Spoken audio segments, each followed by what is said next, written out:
Some days, Madeline. Yeah, some days. Can you hear us now? Some days, you just want to throw yourself off the cliff. Okay, now you can hear. Okay, good. I don't want to talk about how long I've been speaking. Apparently not been able to hear things. I'll somewhat blame my parents for, who should be watching this. They said they were going to watch it and not telling me no one can hear me. Okay, I think that just... Okay, the mic arm just fell off, so sorry about that. Here, Evie, why don't you just hold this microphone for a second or two? So I can disconnect this really easily without it breaking. Here you go. You hold this. I will fix your arm. Sorry, let me fix. So, to give a recap, I'm depressed today, Well, and my tech is making it worse. Anyways, how is your day going today? Let's talk about some stuffed animals. Here you go. Oh my gosh. I can't even rant in peace. J-Man, win willing, I think. Win willing. Okay, I was trying to read that too. I was like, how do you... If the win is willing, then he be willing. Oh, me too. I am just so upset right now. I was ranting about my technology not working. My technology was not working as I was doing that. That's like the worst thing ever. That's what I said. Our life is so truly a sitcom. That poor microphone, this microphone abuse, I'm calling microphone abuse. Oh no, the microphone's fine.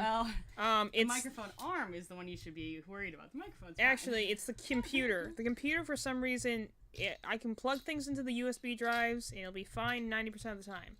At other times, it'll just completely not recognize there's anything in the USB things. That's the reason my camera was going out the other day. You can definitely call the computer abuse hotline, because we are absolutely abusing this computer. No, we're being abused by a computer. That's why you need to call it. I've done nothing. Microphone arm abuse hotline. That's more accurate. Yes, I think that you need to call the Cozy Gamer abuse hotline because We're supposed to be cozy. How am I supposed to be cozy and relaxing and chatting about my life? It literally everything keeps breaking. This is after my last stream this week was the camera just randomly just freezing up and not working, even though it was plugged in and fine. And then after that, it's mic's not working. The computer crashed before I got up here earlier today because it had memory issues and some update happened and my dad had to come up and fix it. And then we're like, okay, fine. It's been like an hour and a half since when I wanted to actually start. Let's get going. And then they're like, oh yeah, the microphone's not working. I'm like, sure it isn't. Have you ever realized that everything would be fair if none of us got any rights? It's just a random shower thought I had. If none of us got any... If we were all prisoners, like slaves, kind of. Depends what you define by how you define rights. I think there's some dystopian movies about that. I feel like I also might have put this on. Also, it depends on if you define rights as free will. You know, like what do you define as rights? You know. Okay. And I think you clip between those two thingies there. Our brother initially set this up way back when. He's all, I'm gonna be your stream manager, and then you get a girlfriend. So, you can see how well that. So is that in all the way? Now, yeah, you just think you just have to tighten it. I feel like it's supposed to be up here. No, I don't think it's gonna fit anywhere else. There's the clear indentation there. Okay. And then here's this. We don't need this pop filter really, but it makes me look official. Yeah, because like you're not really saying anything that's pop filter okay than this. Gotta pop all the peas. Yeah. Okay. Go talk about Poppy Playtime or something. Poppy Playtime. There you go. All right, all fixed. Oh gosh. Cough, cough. I'm totally not. I am. No shame. Yeah, I talk about how autistic I am every single stream, almost. Autistic streamer. Well, yeah, I did put those in there. I am the autism and ADHD creature. Yeah. But anyway, yeah. No, you're. You know what I in front of your face, you can't see it. I know. Oh my god. Sorry. Get used to it. Yes. I actually had many issues with that. That's one of probably the biggest thing I think that like when they're asking you for the diagnoses and they have to talk to your parents, be like, has your child have any of these things? I think textures was definitely a big one. Cause I definitely was the kid that'd be like, I can't wear this because the tag is bothering me. I literally do not wear jeans to this day because of texture. I had one bad experience with texture for jeans, and I've never worn jeans to this day. Sometimes it can just be I will come out of the shower and my legs will be sensitive, and I cannot wear pants because my legs are too sensitive. Like textures in clothing, granted, it definitely was much worse as a child, and as an adult, you realize you have to just figure out how to live with a life. Oh, hey DZ, what's up? You just have to figure out how to live life in a world that's like very overwhelming and overstimulating and junk. But still bothers me from time to time. Definitely there are days where I'm like, there was one day where it was like 40 degrees out, and I came out in shorts, and I told Malin, I'm like, it's a day where I'm just going to lose it if something's touching my lower legs. So I'm wearing shorts today. I'll put on a coat over my legs while we're in church. From like, today's a day where I'm going to lose it if something's touching my legs. Yeah. Okay. And sometimes you just have that. Not often, but sometimes I just have that. Hey, I appreciate it. Hey, you showing up, even though it's almost 3 a.m. there. That's crazy. I say it as I stayed up to 4 yesterday. Hey, sometimes the fix be that compelling. Weird one is I hate the feeling of shower curtains. I don't know why it's weird you get laughs. Yeah. What's a thing that's weird that I can't stand touching? Hey, lenticular things. I think that's not a weird one. It's very common. You know, like things that have like you turn it one way and it changes the design. If that gets anywhere near me, it makes me want to rip my skin off. That's a big one for me. Or Sherpa blankets. Oh yeah, certain textures of blankets. Yeah, drag against your skin if it's dry.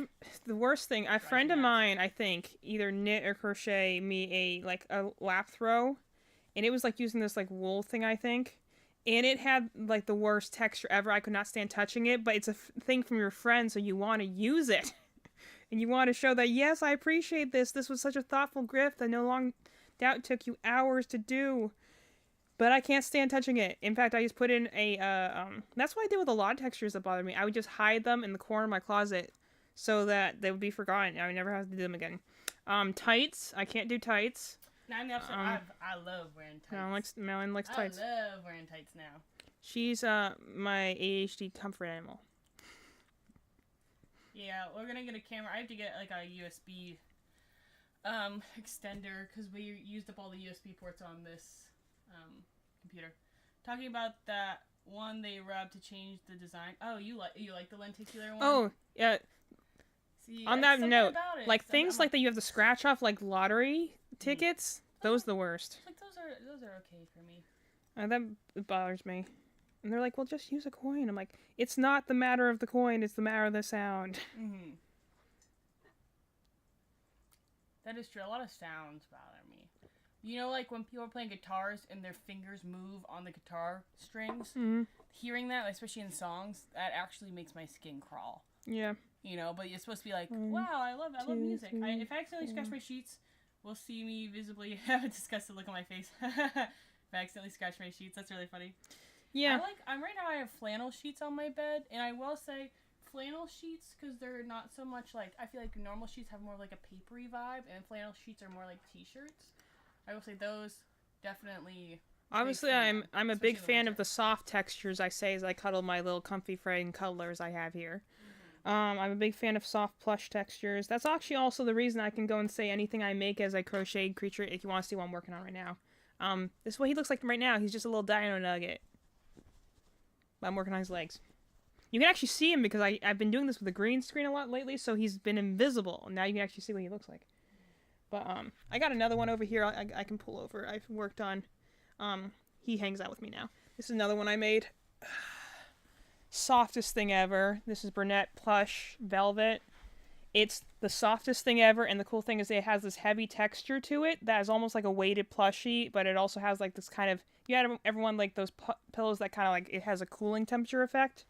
It feels a lot like that. So it's a really, it's top heavy because of how thick the ears are, but this is definitely probably my favorite thing I've ever made. She's very cute. I call she's my little angel guardian.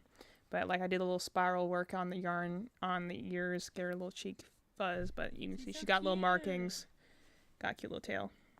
But anyway, so this is another one I made. But I can say all my products are autism friendly. Someone someone requested me to make a bear while their kid was in the hospital getting a heart surgery. And they're like, can you just make sure he is autistic? He's very sensitive with texture. And Madeline's like, don't even worry about it. This is the one person that you're not going to worry about. I do not work with yarns who I can't stand in the texture of. Yeah, I was like, that's definitely a big. That's why I don't really work with 4-weight yarns a lot. Those are the typical yarns you would see in like a classroom or something, because they're scratchy and they are just hard to work with. Pleasure So. you. While Evie's getting set up to crochet before I go back to my desk, I'm gonna just set up some music in the background. Is there like a vibe check? Most recent ones we have are like Pokemon, Dark Academia. I'm very gothic. Vibes. I was like, what kind of music are we feeling to put in the background while Evie's just chatting and hanging? I'm more sensitive to texture than noise. I'm a very gothic That makes sense. soul. I think I'm much more sensitive to noise than texture. But Evie, what is yours? I think texture is probably one that's going to rank. One? It's probably going to rank the highest because it's the thing that's more easy to come into contact with. I'm very everything I do is very sensitive with my hands, so it's the easier thing to kind of be reactive to. But I have realized as I've gotten to know my diagnosis and kind of trying to work through the slow process of realizing what is masking, and things that like. I remember someone seeing once on Instagram and talking about the fact that, like, there's kind of almost like a mourning period where you have to realize the things that you're like, you have to let go of things that you're like, I used to be able to do this so well, and realize, no, I never actually was able to do that. I was just masking so dang hard to survive that I thought I was handling those situations, and now that I'm actually letting myself be me, I realize I hated those situations. Like, I never realized why I would get headaches at things like concerts and stuff. It's from the noise. It's entirely from the noise. It's from the bright lights, the overstimulation, the too many people close to me. I'm just a little bit more aware of, like, we did a 3-day market, and the first day was great. I was exhausted the second day, like, I love talking to people. I love the rush of hearing people look at my stuff and saying how much they love it, but it's just tiring, so, like, it's noise can be bothering sometimes. I actually get it more where, like, I'll randomly hear, like, whistles when I'm just sitting in the quiet. I'm just like, I definitely am going crazy. Hey, Olia. Hi. Hey, Olia. Hello. That's a pretty name. I would name a Pokemon that. I'm also, I'm crocheting right now, but my other, I typically do games. So, unless I don't feel like playing a game, in which case I crochet and I yap. But, I'm playing a Pokemon Black Nuzlocke right now, and I would name a Pokemon that. That sounds like a very pretty name.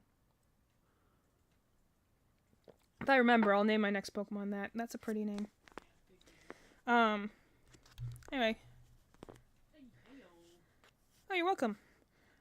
So, where's the other end of this yarn? So, like, noise bothers me to some extent. Bright lights bothers me, but not like in the way like it bothers me like an overwhelm. I've just always been sensitive to bright light. Like, this is why, like, whenever I leave the house, like, my eyes are never open. Like, any picture we take of me, my eyes are never open, because whenever we leave the house, I'm always squinting. Like, and just tensing at my face makes me sneeze, so that's why for a long time, like, oh, you're allergic to cameras. I'm like, no, it's the tensing at my face of staring into the sun that causes me to sneeze. So I'm, like, sensitive to light in that regards. Or, like, you can stare at, like, anything, a screen for too long, it hurts your eyes, which was not good because my first job was being essentially a media consultant. So I stared at a desk for long hours during a day while also wearing a headset and, working on kind of mind-numbing projects. So that was certainly not good for my mental health. But, you also kind of assume that, like, that's just the grind because you're being a media person. I went in, it's the worst thing to go and get a degree in, like, a media studies sort of thing, and then come out of it realizing, like, I have all the skills to do this.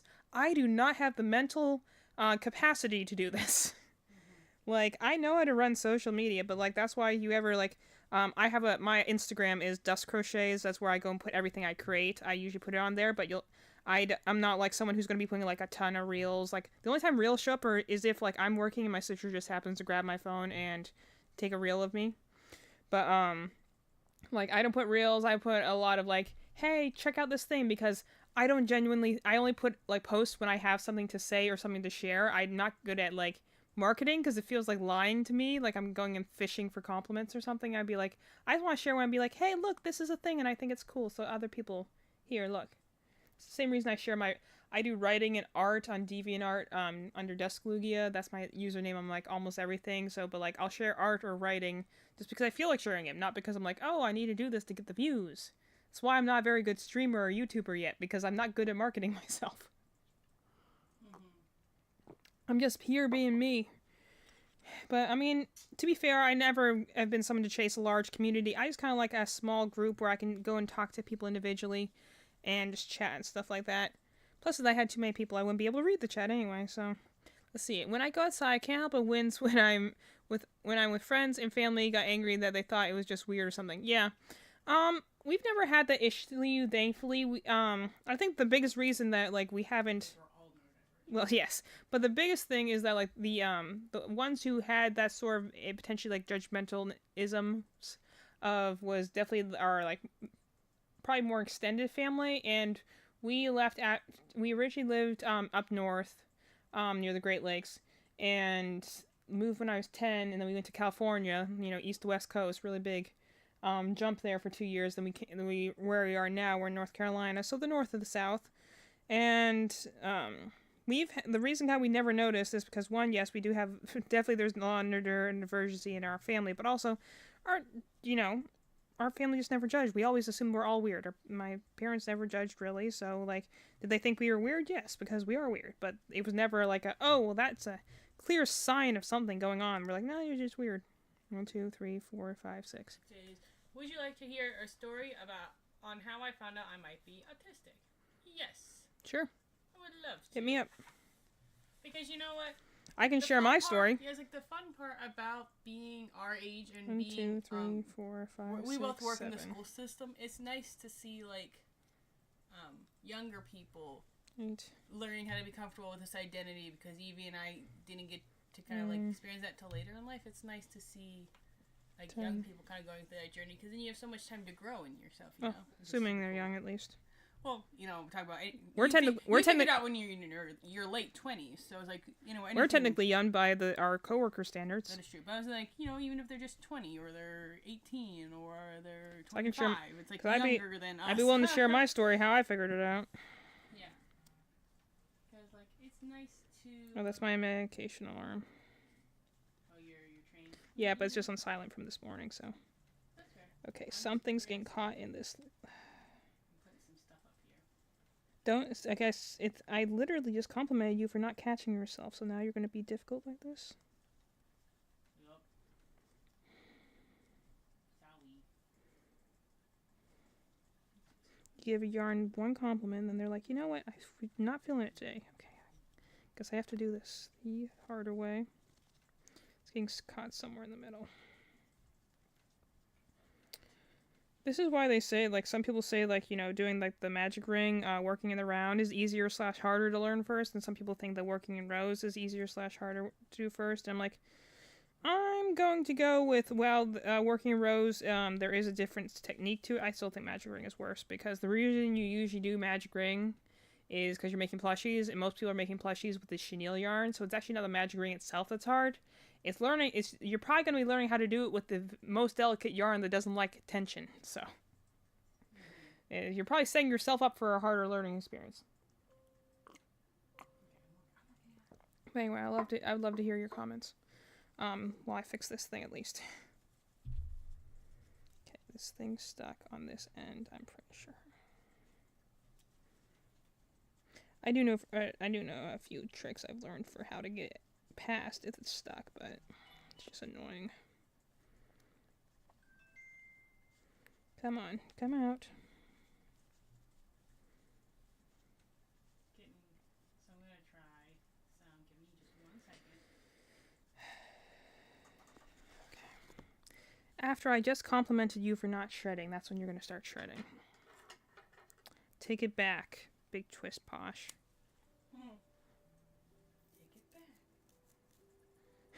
Charming Victorian Inn, nice.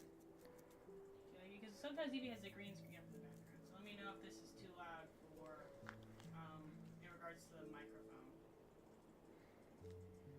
Where's the where? Yeah, that's where our mom just said. Where's the cool green screen backdrop?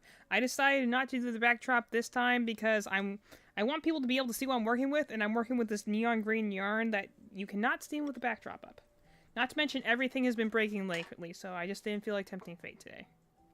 Even though we already had our computer crash and our microphone not work, so. And while you're crocheting, I'll read your comment. So when I was with my friends, this was last year, we always chatted, and eventually some of them just started randomly asking if I was autistic. And because I'm an idiot, well now, I just said no, I'm not autistic. Like, I have ADHD, and I knew that, and then it's some of my friends a few days later just said, no, you got autism. Then eventually I consulted the therapist, then blah, blah, blah, yeah, I have autism. Yeah. You know, I feel like that's a very common one where you're like, no, I just have this you know what? autism. Who that literally is, anyone who watches it, who's, again, he's kind of been my idol for the last year or so because of his whole mental health campaign. Jacksepticeye, same exact deal. He's like, I've always known I've had ADHD and, like, I've had some level of anxiety and depression. And he's like, and then he's like, someone told me to go investigate autism. I'm like, wow, I've had these things this whole time. He goes and, like, tells people, and they're like, oh, yeah, dude, we knew. And he's like, then why didn't you tell me? Yeah. You know? Top of the morning. But it's, the funny thing is that ADHD can often hide the traits of autism because there's a lot of overlap between those two particular disorders. They are surprisingly efficient at their comorbidity with their anxiety, depression stuff they tend to give you. Yeah, and that's what was cool, because, like, a lot of our favorite YouTubers when we were younger, how I enter in conversation, however you want, friend. Right now we're talking about, like, our favorite YouTubers and kind of, like, figuring out our mental health stories. And the Top of the morning, ladies. I love that. Yeah, ladies or laddies, the best one. We are both. You're both the ladies and the laddies. Yeah, I carry some snacks. I'll be back. 3, 4, 5, 6, 7. We're just The beautiful thing, Aeolia, is that since there are like 3 people chatting right now, you can actually enter whenever you want. Yeah.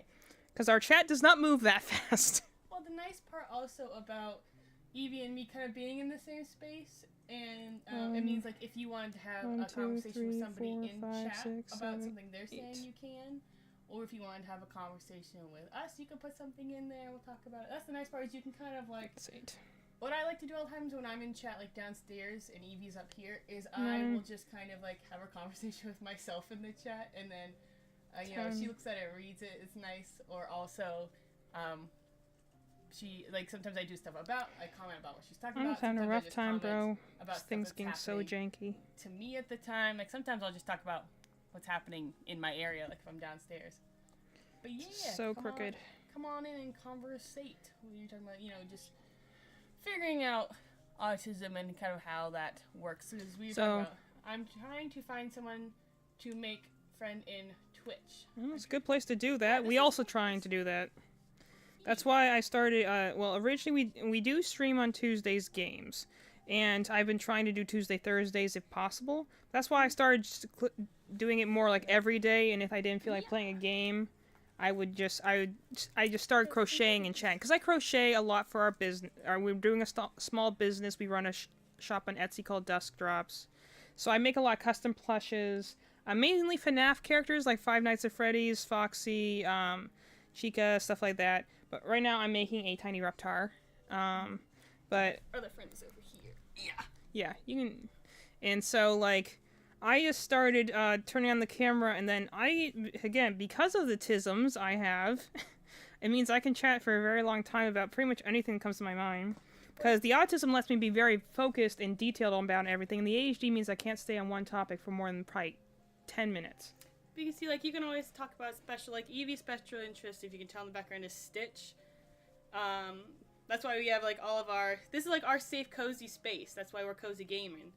Because we're cozy, and also sometimes we game. But she's got, like, her Stitch sweatshirt, Stitch plushies. The initial purpose of the channel was the game, but, whenever I don't have time to game, I crochet. But it's like, also, we just find, this is a space where you can just be yourself with your interests, and there's no shame here, dog. We are just hanging out together. Well, we probably could do with a little bit more shame. But, like, Evie's got some, and then my guy's down here. This is my little Jack Skellington.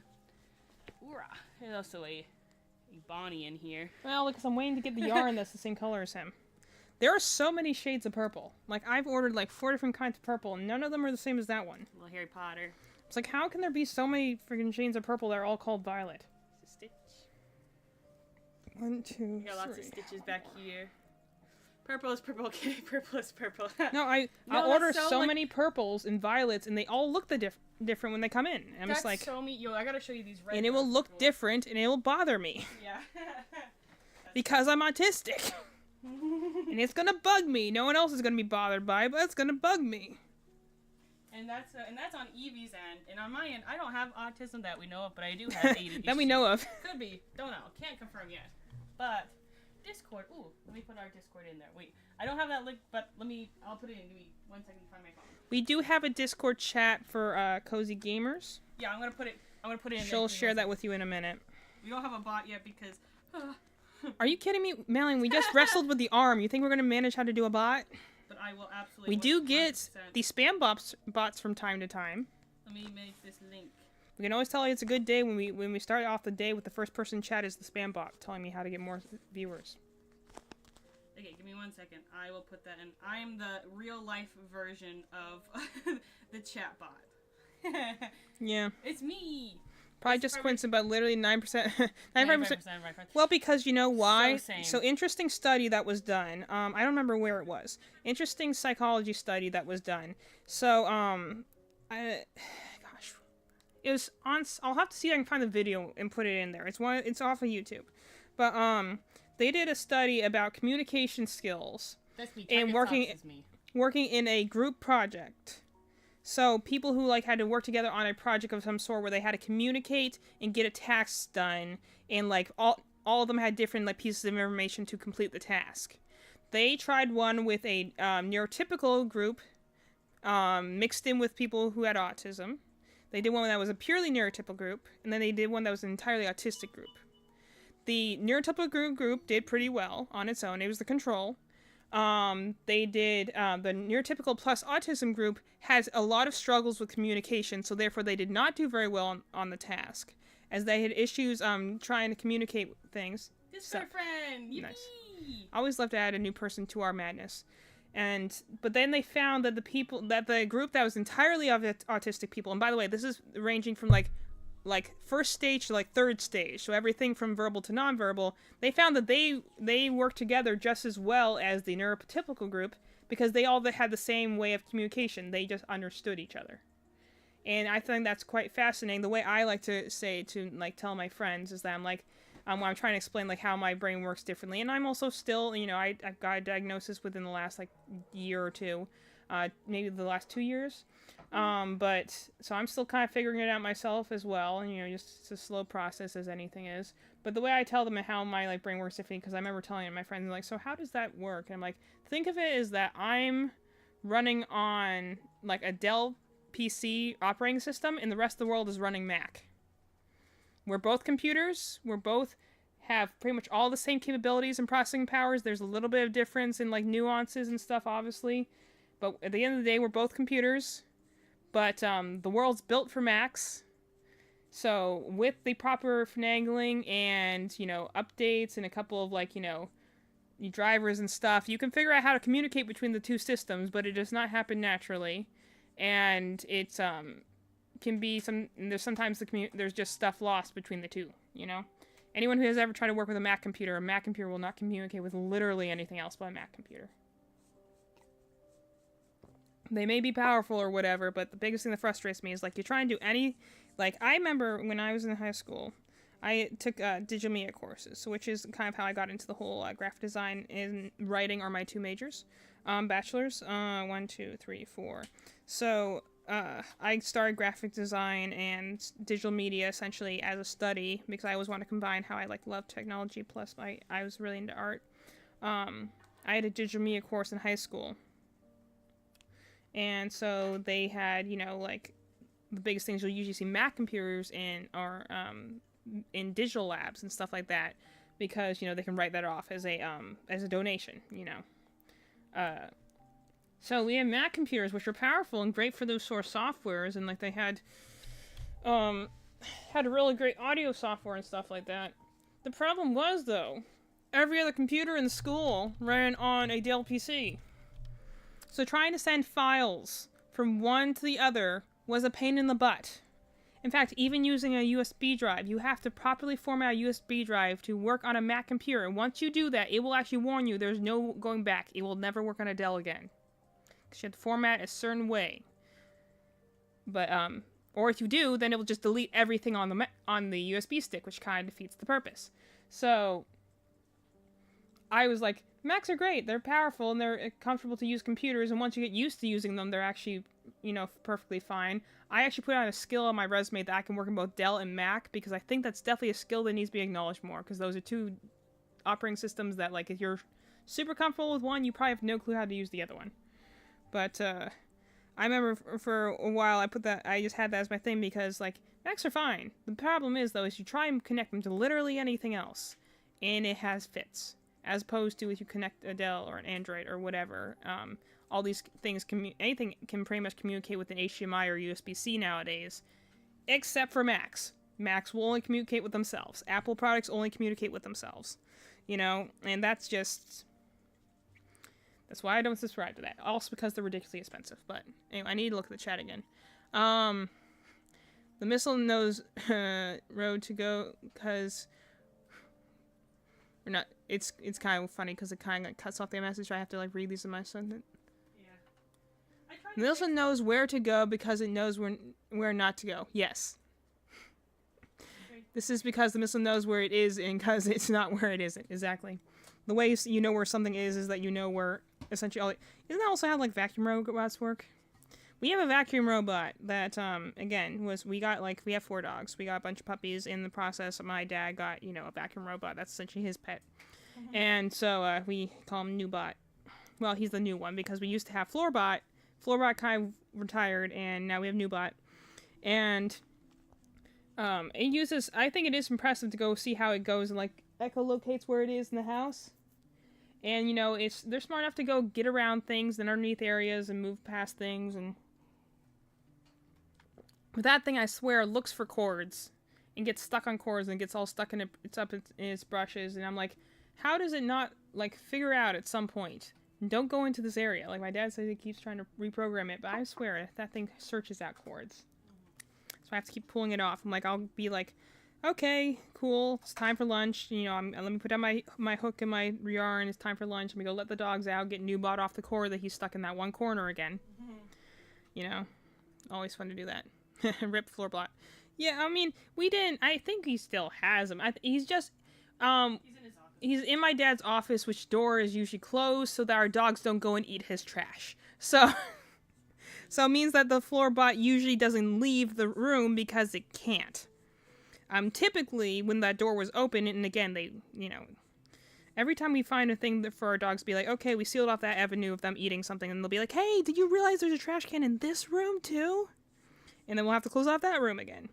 We had our one dog that kept eating toilet paper, and we're just like, you have so many bones, and toys, and other stuff, and we are happy to give you treats. Why do you go searching for tissues? 1, 2, 3, 4, 5. The dogs are weird like that sometimes. We're just like, you have, our one dog, she's addicted to paper products. She will go and search out tissues, paper towels, and stuff like that. She also eats socks, but I think that's a little bit more obvious dog thing. For some reason, she just loves paper products. It's weird. 1, 2, 3, 4, 5. Chatters, you have to confirm for me. I think one of them I met at Animate. Yes, Maling asks the chat, did any of you get led to the stream via Animate? 2, 3, 4, 5, 6. Because if so, I know one person when I was talking to there 7. Rented Genshin Impact, and I know you just did your whole 8. Genshin trailer thing. So that'd be a fun thing to talk about. 9. Yeah. Delicious trash. Yeah, I know. That's what our dogs keep saying. They love the trash. And I know there's a slight delay from our stream. There's I think a 5 to 10 That's second fine. delay between what we're saying right now and what they hear downstairs, just based on how I see it on the TV downstairs. Yeah, well, that's also the nature of streaming, I think. Well, before we get into that, I do want to discuss the thing I was talking about initially. And that's The reason we were having issues with our technology the other day is because we did D&D, and we did D&D online, so I would like to ask the question, does anyone do D&D in this chat? Because I'm curious about something if you are someone who does the D&D. Most nerds tend to, especially neurodivergent nerds.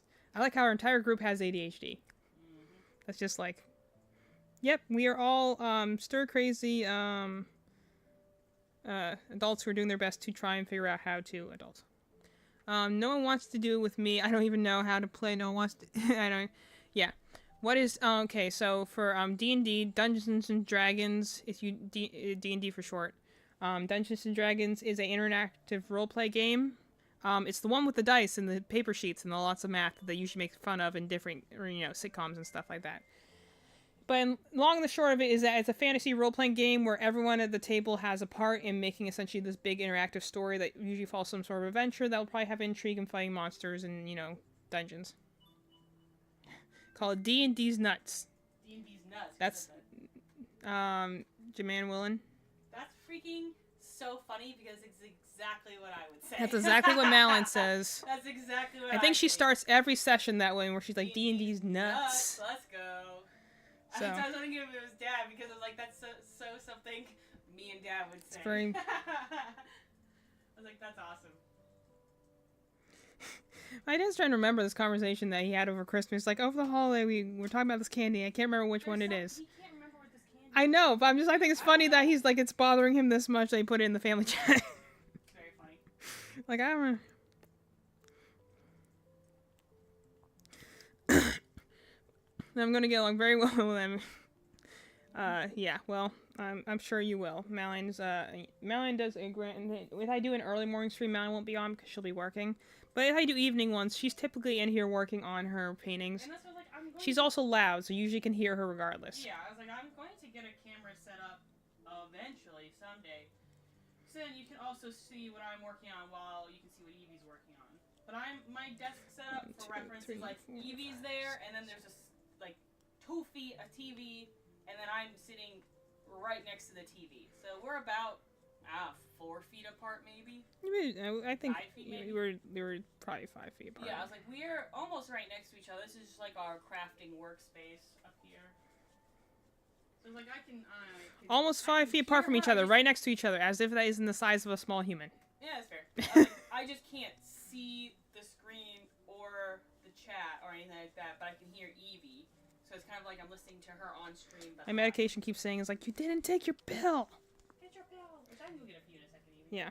I have it on silent right now, which I'm glad for. Otherwise, it makes a train bell. So, well, it is attentive. It does. I like it better than the little melodies. There are like certain like ringing melodies I cannot listen to anymore because we had them on our phone for years, and I think I have like a trigger response to them now. Fair. Do you want to hear one of the most idiotic things my sister said? I mean, to be fair, our standards are probably very low. I'm the sister. So, yeah, go for it. Malin says yes. I mean, we could probably come up with something just, anything that our sister said in the last week. I was going to say, just probably something today. Well, I don't think you've talked to our sister today. I'm the oldest. I'm talking about me. I'm talking about the other one. I'm the oldest of 4 siblings. The one that you see on the screen is the one that's closest to me. She's 2 years younger than me. And then there are 2 others. The one that we rant about a lot, and the other one we rant about a lot. Mm-hmm. So I'm just curious for the D&D crowd. The way I found it is that I have a very love-hate relationship with D&D, and I just kind of wanted to talk about it for a little bit. But first off, I'm kind of like, does anyone do online D&D and have success with that? Because for some reason, I just, cannot get D&D to work. I don't really like it. It feels so distant and impersonal, and my technology never seems to work. So I kind of... It's really hard to read vibes when you can't see the face.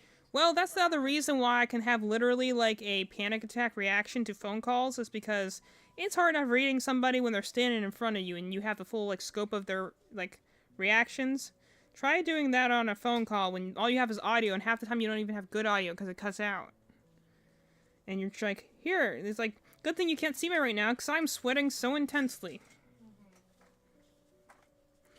Okay, when I suggested that I might have autism, she said I can't have it because I don't talk weird. You gotta react to this because you're way better at this, Ellen. I feel like this person has a lot more of your energy, and I'm saying it just like the deadpan autism person. That's why Evie's the straight man to me the crazy. Anyone? So she's the autism to my ADHD, you know, dog? Yeah, well, that's the thing. Like anyone who knows like the subway buses from Pokemon Masters, Malaline's more the Emmett character, and I'm Ingo, so she's the one who has the. I always get them confused on which one's not, which one's not. Just think about which one needs to express more because they can't show it on their face. That's the way you can remember. Korok. I'm making Koroks. But then, oops, this one's like sideways. These into my Koroks. Very nice. I can put them on a card. Yeah, don't worry. If you stick around this channel, I'll eventually. You lost me already. LOL. If you stick on this channel at any point, I will definitely rant about the autistic trained men in Pokemon. So. Well, I suggested that I might have autism. She said I can't have it because I don't talk weird. What? Wow, what the F cough cough family's friend probably cough cough.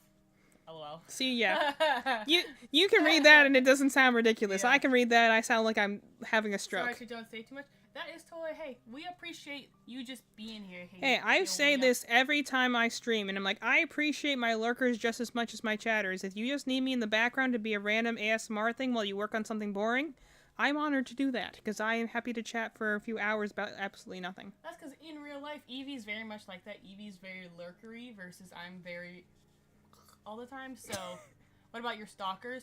You know what's so funny? Both of us have at some point had like pseudo stalkers. And you know what? Hey, Ixie. That's okay. Hello, Sunday evening stream. Hi, Ixie. We haven't seen. I haven't seen Evie. I haven't seen you forever. He's been trying to jump on when he can, but work is, work. Yeah. No. Madeline feels you on that front. It's like just sitting here and just being together, saying or not saying. I had at least 3 stalkers I know of, in mostly college. Ixie, do you want some of my Koroks? I mean, it depends what you define as a stalker, too. Like, can you count them in school when you're, like, all kind of required to live with each other? And I made them to go with this painting that I have to super glue the frame back together. Korok painting. And then use the Koroks to go with it. He's just baby. It's a commission I got from our market. Let me see what the chat's saying. You say, is it just me, or is silence overwhelming, or I'm just going cuckoo? Oh, yeah, thank you. I think that's fair. It depends. Depends what kind of silence. Don't like silence because when it's silence, I have to listen to all the intense thoughts in my nog. So I'd rather just always be loud and have sound. So for me, it's kind of a selective thing. I have depression and ADHD. They're not comorbid. I have them separately. So a lot of times, if the ADHD isn't being loud, it's nice that your mental things at least got like separate rooms. Mine all decided they were going to share one room, and not share the groceries or anything like that. Your conditions at least decided to get separate rooms. Yeah, that's what I did. That's exactly what I told the doctor when he was like, "So what do you think?" And I was like, "Unfortunately, they are roommates, not the same person. We were hoping it was just one person in a 1-bedroom, but it turns out it's 2 people living in a 1-bedroom apartment." Like we used to do. So I was like, a lot of times I don't like silence necessarily because the silence inside my head can become so oppressive and overwhelming. And the way I usually feel about it is that I do like, I don't necessarily like silence because, again, that's the ADHD. The funny thing about having the 2 things together is that they kind of fight each other sometimes. Sometimes they work together and other times they just wrestle with each other. But, like, on one hand, complete silence can make me feel uneasy because I have, like, thoughts all the time. But on the other hand, I do appreciate like something like ambiance in the background, or like a shower, or like in a drive, and you can just not say anything and just let your mind drift. That's actually what I do when I crochet a lot of the times. I just kind of let my mind drift. That's how. Remember, a friend of mine. She's not in the chat right now, but a friend of mine who we like do a lot of business stuff with. She's like, I don't know how you're able to crochet while you're chatting. I'm like, well, it's because this is a pretty automatic thing, and it lets my mind just kind of go, like into nice autopilot Zen mode, so I can do this while also chatting a lot. But whenever I'm on a camera though, whenever I'm here and streaming and stuff like that, I do feel awkward when I'm not talking because I'm afraid that I'm being quiet and reserved and people are going to get bored. So I'm not bothered by silence. I am concerned that if I'm quiet, then people will find me boring. So I'm already boring enough on my own, so I don't need extra, like, additional help with that. 1, 2, 3, 4. One more. So. They're very funny. Oh, that's because it has light music in the background. Yeah. That's what I'm saying. I pretty much always have something on in the background all the time. Just because it kind of like helps me focus down, you know? Well, though it has to be selective though, because there are definitely some ambient musics that make me go like stir crazy. Mm-hmm. Like I was talking to Madeline the other day, I'm like, why do all the comfortable ambiance music have jazz? I don't want to listen to the same 3 jazz tracks. With the, you know, like give me some. That's why a lot of time I'll go and look for like video game soundtracks, because at least then you're like, well, at least there's some variety. Like the one I really like, the Sonic concert. If you've ever seen it, look up the Sonic 20th anniversary concert. It's free on YouTube. About 2.5 hours of just instrumental music until like about the 2/3 way in. Then they have some like the orchestral songs. But Sonic, first of all, has some of the best music consistency across like any gaming franchise I've ever seen, because their music is somehow always good no matter the quality of the game. But it's also just, it's really nice that they have like the music, they have some cool visuals in the background. It's essentially a full-on concert, and it's there for free on YouTube, and I listen to that all the time when I'm working on stuff. My other one I've really got into is Detroit Become Human. Great soundtrack, so cinematic. It's like you're watching a Nolan movie or something. Like, love listening to that. That's why I also like to listen. I also do that a lot when I'm working on essays. No, I do not like jazz. Well, not to be exact. I'm not against jazz. I'm against jazz for the same reason I can be against rap or country. I don't like songs that all sound the same. So this person is literally being you. Like, they're doing all the things that you would say. You're gonna get along with Madeline very well. It's like I'm over there right now. Oh yeah, I know it was a movie reference.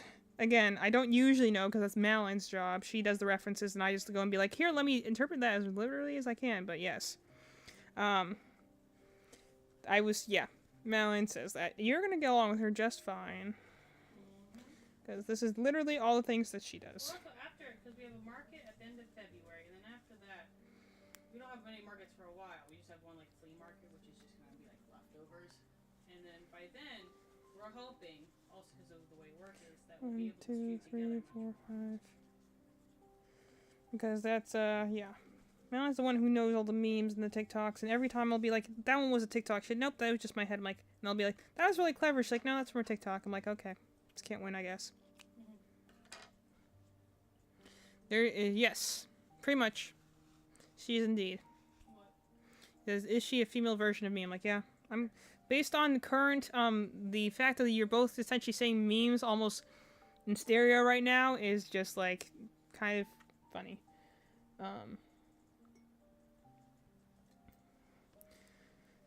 So good job. To be fair, Madeline's also essentially the male version of our dad, so the female version of our dad.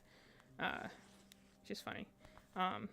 Get the two of them in a car at the same time when they're both angry, and it's like, you know, just a mirror reflecting back.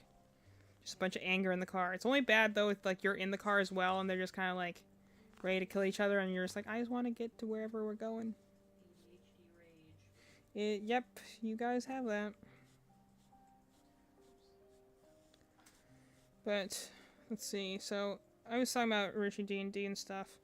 So It will take us probably an hour to get through our very first topic, just because. that's the ADHD. That's why I'm kind of like, I would love someone to do like either like a bingo card or just like a list of like, try and keep track of how many different topics I start and stop, and then make a check on the other side and see if I actually finished any of them. Because again, that's the thing. I can talk about things with intense detail and focus because the autism half of it, but like the ADHD one's like, I found a new thought that connects to the previous thought, but now this new thought also gives me a thought about this other thought, and now we're on the 4th topic, and you're just like, how did I do that? Yeah. Like, I remember when we, you know, again, we're used to doing this, so we talk to each other like this all the time, but I remember whenever someone tries to, like, listen to our conversation, like, how do you do that? Like, you're, like, having, like, 3 different conversations at once. I'm like, well, it's just that's how we roll. We're used to it. Now we know it's just because Yes, we are just mentally ill. So, let's see. 1, 2, 3, 4. It's just like, I plan on doing one thing, but then my mind just like, oh, looks nice. Just forget about what you're doing and watch this instead. Yeah, that is it in the nutshell. That's how people with ADHD are so easily addicted by social media, because it's like you're just kind of like, oh, look this thing, oh, look another thing. That was literally me last night, where I'm just like, I read a lot of fan fiction. So I'm reading this thing. I'm like, okay, that's cool. And I got to the end of it. I was ready to stop. And then they're like, here's a link to this art that was made for my fic. I'm like, cool. So I go onto it. It takes me to Twitter. Does anyone actually call it X? We all call it Twitter, right? It's just stupid to call it X. That just sounds like a porn site or something. But, does it not? Why would you call it X? No comment. I'm sure there's places that are literally called that. Anyways, moving on. But, I go on Twitter and I see like one picture and I'm like, oh cool. And I scroll down their feed and next thing you know is like 2 hours have gone by and I've gone through like a bunch of different pictures that have led to other fics, that have led to other things. And I'm like, I remember telling her at the end of the night, like, this is where I ended up. And she's like, wow, that's something. I'm like, I know, right? I don't know how it went so far. 1, 2, 3, 4, 5, 6. 7, 8, 9. So these stitches are just getting kind of wonky looking. Anyway, sometimes my let's see. Sometimes my autism is just like, yeah, you're watching this one episode of the show, too bad you're watching the whole thing in one sitting. Yeah, that's the other thing, the autism is also the one that's like, binging, now, I need all the information at once. X sounds like something you would see in the early 2000s, yeah. Sounds futuristic and edgy. Like, you know, JetX, remember? Yeah. Everyone remember JetX? It was like a channel. Yeah, remember JetX? I do remember JetX. And then it was Disney XD. X's are just so intense. I also like the fact that the second one says, like, sometimes my artism. I'm like, I have the artism. No, one time last year when I was at the beach with my coworkers and my boss, who's also like, 6, 7, she's 8, 9. seen Evie and I grow up. It's so funny. She says, she's talking to me, and she goes, "You're artistic, right?" And I was like, "No, Evie's autistic." And she goes, "No, artistic, like art, like you do art." And I was like, "Oh!" Like, I would have taken. The first thing she says, "You're artistic, right?" And I was like, "No." And she's like, "What?" It's like, I thought you did the I art. was like, "No, Evie's autistic." Yeah, it was You're so ready for the autism. I was, because, well, Mallory literally walks into her job and just has, like, essentially, like, was about 3 to say- banners. Being like, hey, look, my sister! well, because Evie comes and she subs in my class sometimes, and because I'm a teacher, so she comes and subs in my class sometimes, and I always just tell everyone, I'm like, oh yeah, my sister's autistic, like, hey guys, she got autism, Evie. She just has pops out of, like, a autism." cabinet, and she's like, I hope that you know she is autistic. And I do that just so, you know, going in, they don't expect certain social cues from her. She don't expect her to read certain social cues. So I'm like, girl, I'm just going to make it easier. You look like a 5-year-old teacher, lol. How did you know I do teach 5-year-olds? How did you know that? Somebody knows me. You have a favorite plushie? Yes, I do. What's your favorite plushie, Evie? Like, my favorite one's in my room. I'll have to go get it. I was like, this one, love. I am very fond of the Hisui Zora I've been sleeping with that one a lot. I'll go get hers, and I have mine too. I'm totally not your stalker. You're funny. That's funny. Like, how did you know I teach 5-year-olds? Yeah, this is honestly kind of weird at this point. I know. It's like, wow, coincidence? I think not. No, I'm telling you, sometimes people just being like, we are so on the same wavelength right now. But yeah. For for legal reasons, that's a joke. No, she got it. Don't worry. Gosh, what was I talking about originally? Now I'm distracted.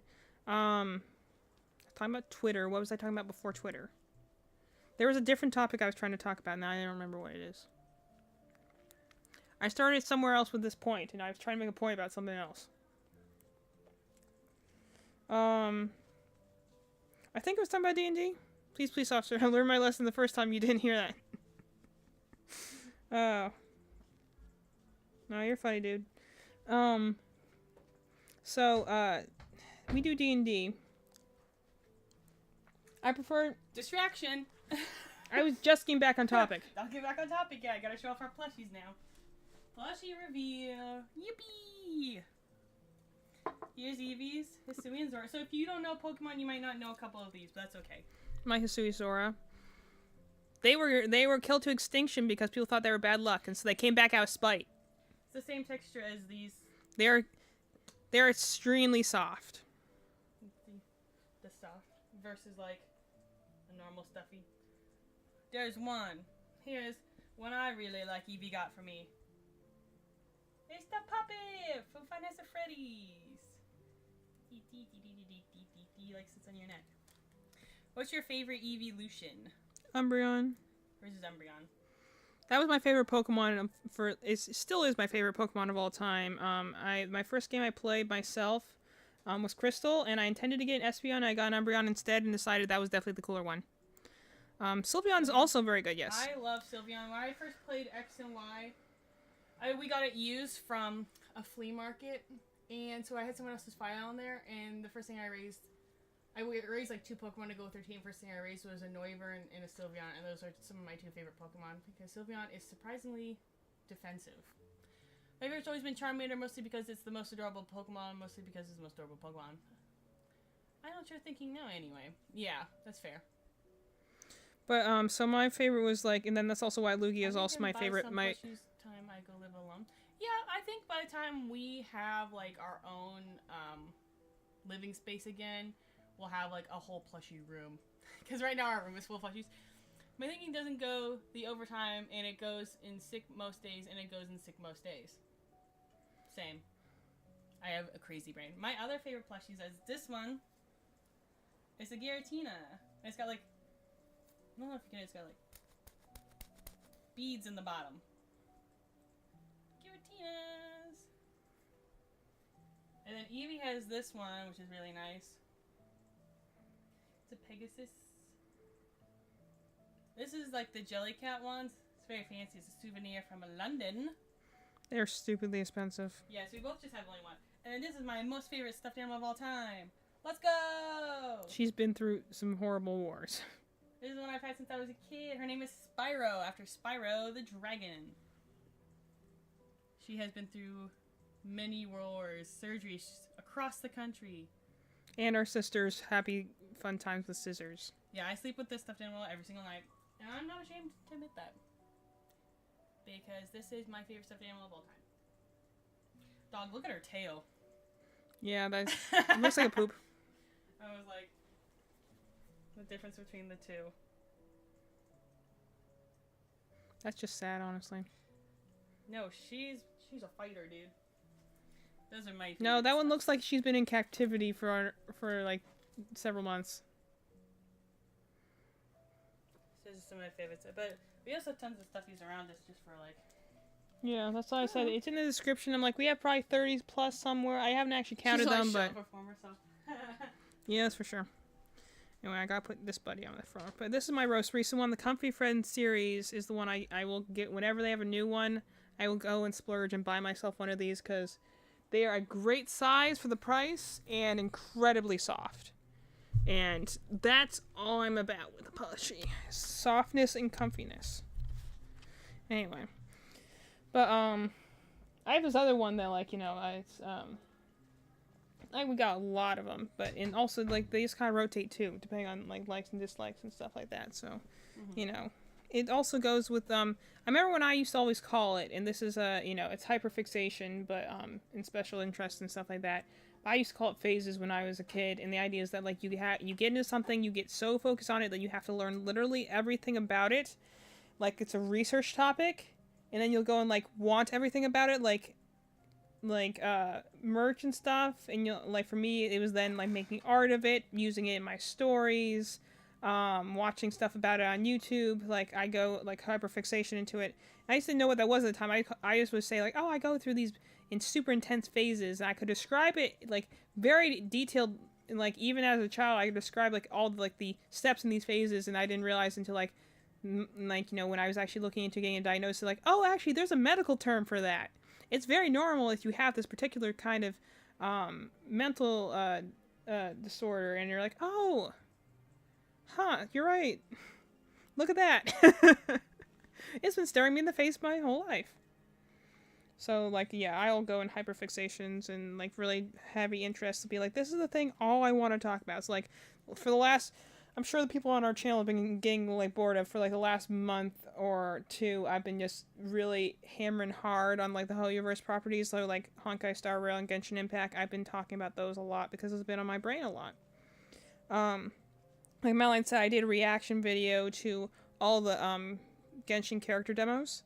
By the way, for those who don't know, if you're watching this on Twitch at least, on our YouTube channel, we have all of our past live broadcasts that you're welcome to watch there. We've played a couple of different games in the past. We've done Sonic Adventure 2, we played Detroit Become Human, that one was a lot of fun. We did Hatsune Miku, Diva X, and then a few like smaller games and stuff. We started a few playthroughs that I need to go back and finish at some point, but you know, it's been very busy. Like, we had that, not too long ago, we were at Animate, which was a 3-day market, so it meant I wasn't gaming as much, I was doing a lot more crochet streams, because I was like, well, at least this way I can do work and also still try and keep up my meager attempts of becoming a streamer. But, I do want to get back into doing some more gaming soon.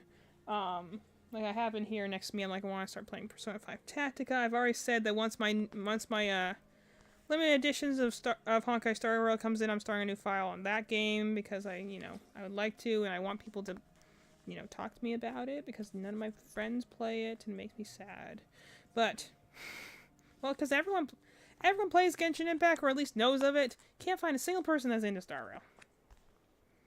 And it's the far superior game in terms of, like, story and junk. So I'm like, unfortunately, when you're looking for people to play games, usually people are just playing the mindless gacha games. I'm like, I want to play the one that had substance, though. I want to talk about the stories and the characters. It's fun to talk about the strategy of it and, the character builds, but I'm like, sometimes I just want to talk about how cool these characters are. And stuff like that. Anyway, to get to the original former topic, does anyone who plays D&D, if there's anyone who plays D&D in the chat, or who is interested in playing D&D, opinions on in live versus online. I find it an incredible struggle to do online D&D.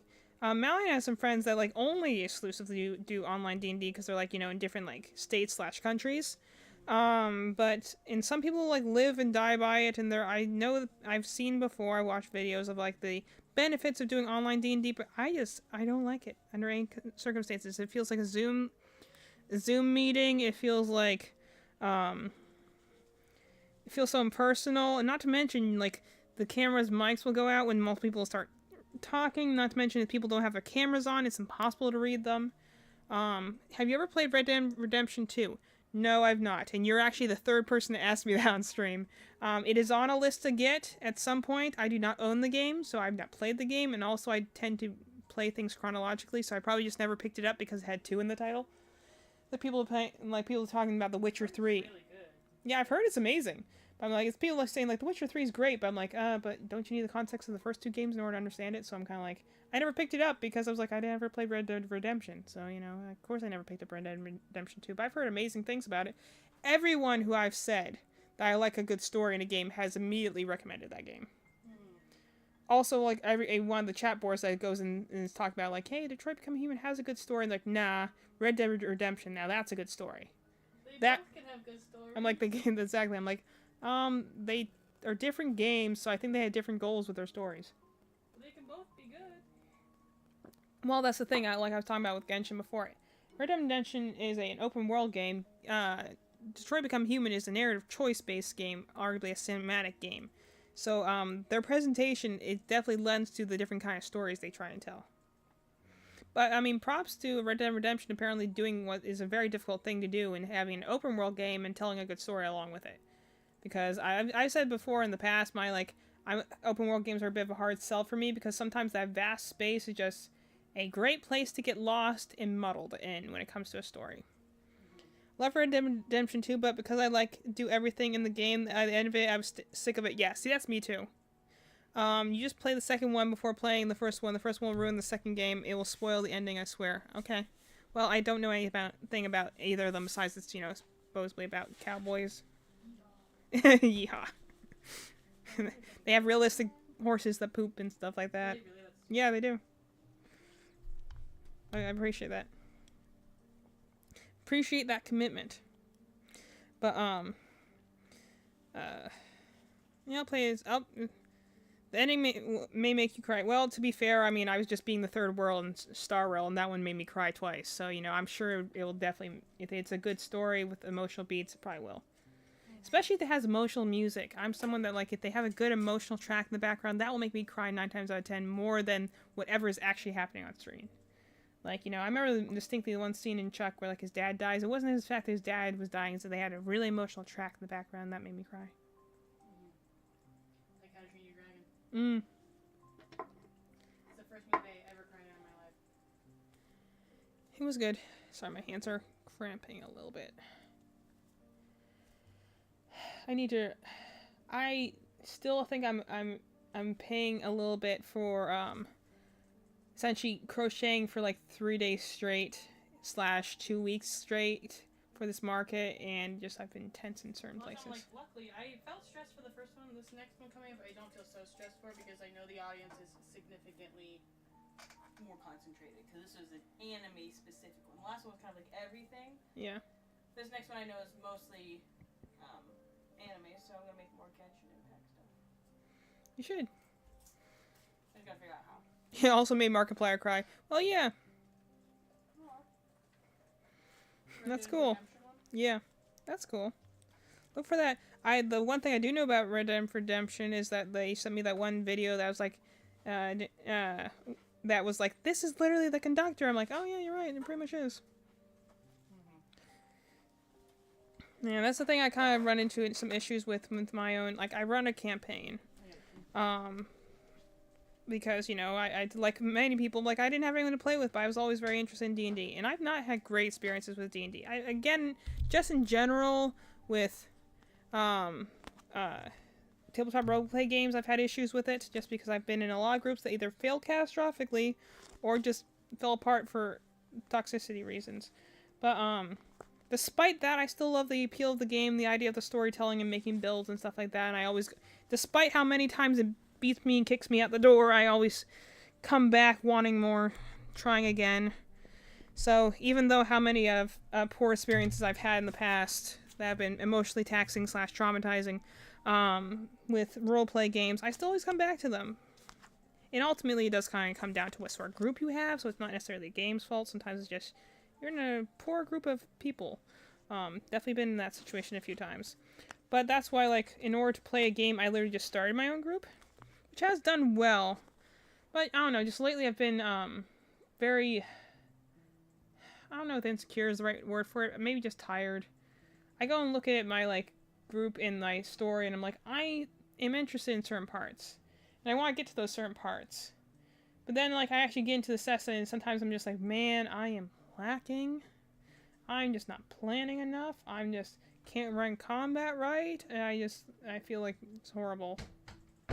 So, like, to get out of that for a moment, I have a character in our D&D campaign, pair of characters actually, they're just called the Conductors, and they run a magic train essentially that moves between, you know, space and time, and also has a lot of other secret special lore that has to do with it.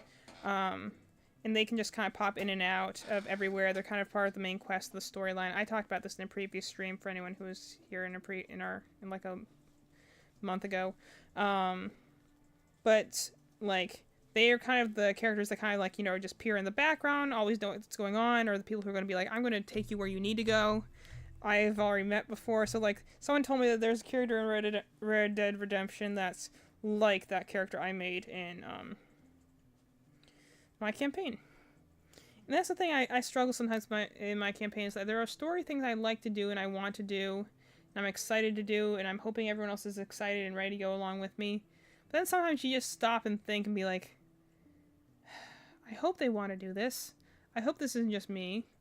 Like our last session we had was them fighting a dragon, a white dragon, ancient white dragon, which I assume would be a fine like thing for you guys to fight. And again, when we fought before with a bunch of dragons, and you guys fought with some NPCs, and it was fine. But I'm like, I don't know. It was an online session because again, I said that the weather got nasty. Everyone had to go online, and then Google Meets was just for something. We used Google Meets to meet. just crashed on me, was not working. I couldn't get my camera to work, I couldn't get my mic to work, then my connection was bad, so pretty much all we had was audio. We didn't even have the cameras for everyone. And, like, we just went into it, and I feel we went in, like, an hour and a half later than normal, than we were supposed to. It was just kind of a mess. I was like, I probably should have just canceled the session because of how hard it was to get it started. And they were going in this dragon's lair to go rescue some people that got kidnapped. And I was, I'm like, I thought it was okay in the moment. I always feel a bit flustered and scattered whenever I do any sort of lair thing. And, like, because maps are kind of a hard thing for me. Like, I have them for myself, but I don't know how to do them for players, because you get the player the maps, they're always going to be like, I want to go investigate this secret room off to the side here. And I'd be like, well, you don't know it's there. You have to go in, like, a circle line forward. So sometimes I'll just look at the map and, like, direct them forward, but then I understand that can get vague and confusing sometimes. And then, fighting a dragon, I thought they would be fine against this dragon, but then everyone just run and freaked out and stuff like that. And I got some feedbacks from my players, and they're like, yeah, I don't know if we had a whole lot of agency in that fight. We kind of were just being directed around, so, you might want to watch out for that. And I'm like, oh, 1, 2, 3, 4. I'm like, well, I'm sorry you felt that way, but I'm also not sure how to fix your problem. Now I'm just going to feel bad. So, well, we could have used Discord. I've never used Discord before. We tried using your Discord call. We have an issue of whenever we do that, well, we also record our sessions, is the thing. We record them to put them on, and we store them on my YouTube channel. So that if we tend to have people who miss a lot, like people who can just pop in and out, but that way anyone who misses can go and watch the recordings, or who just doesn't remember what happened last session can watch the recordings. I think we... Yes. You didn't answer question. No, I've not. What was the question? I've not seen Infinity Train. I know of it. Also, remember, dude, I'm looking up briefly between stitches, so there is a possibility I might. There is at least a 10-second delay between when we speak and when a comment appears on the screen. So, like right now, I could be like, "What's your favorite color?" Yeah. And we won't see your message for probably another 30 seconds or so, even if you respond right when we say it.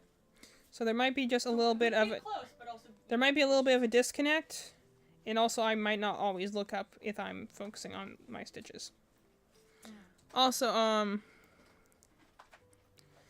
not to mention also I am a neurodivergent brain who I might be focused on the thing I'm talking about, and I want to talk about that thing, and I might not look over in that direction.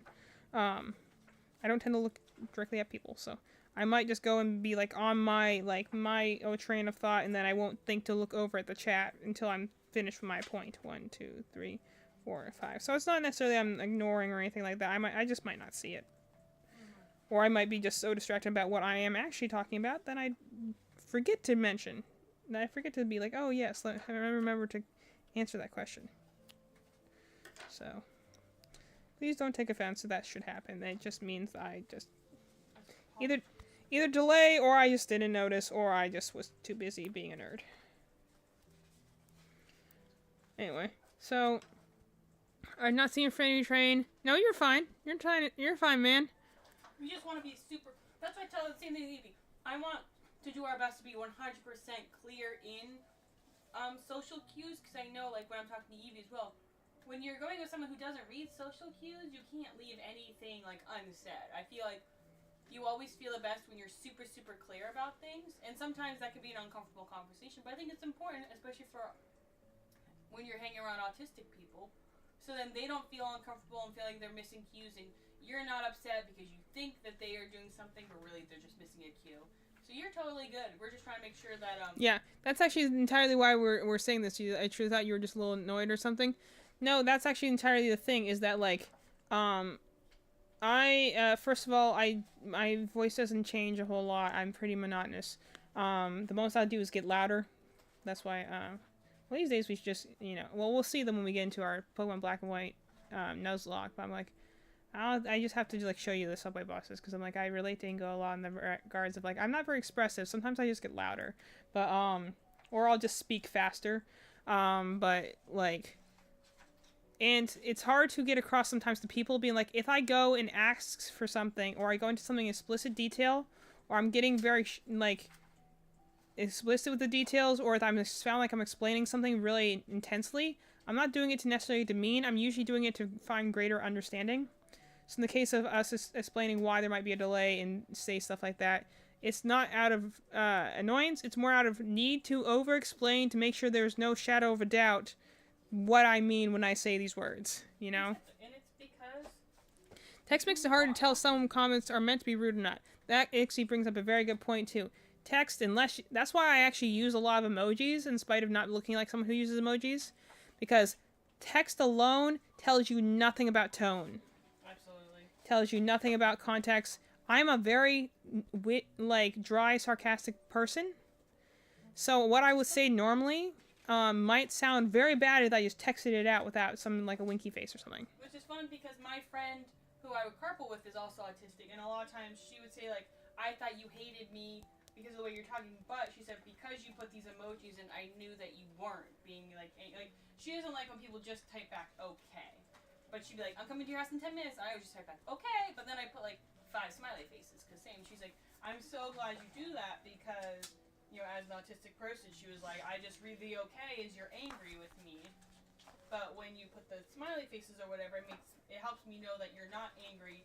You're just responding to my, you know. My typical one is cool with a thumbs up usually because or something like that. But like, as Melanie can say, I don't usually answer things very directly with like yes or no. I'll usually say something to an adjacent side of that.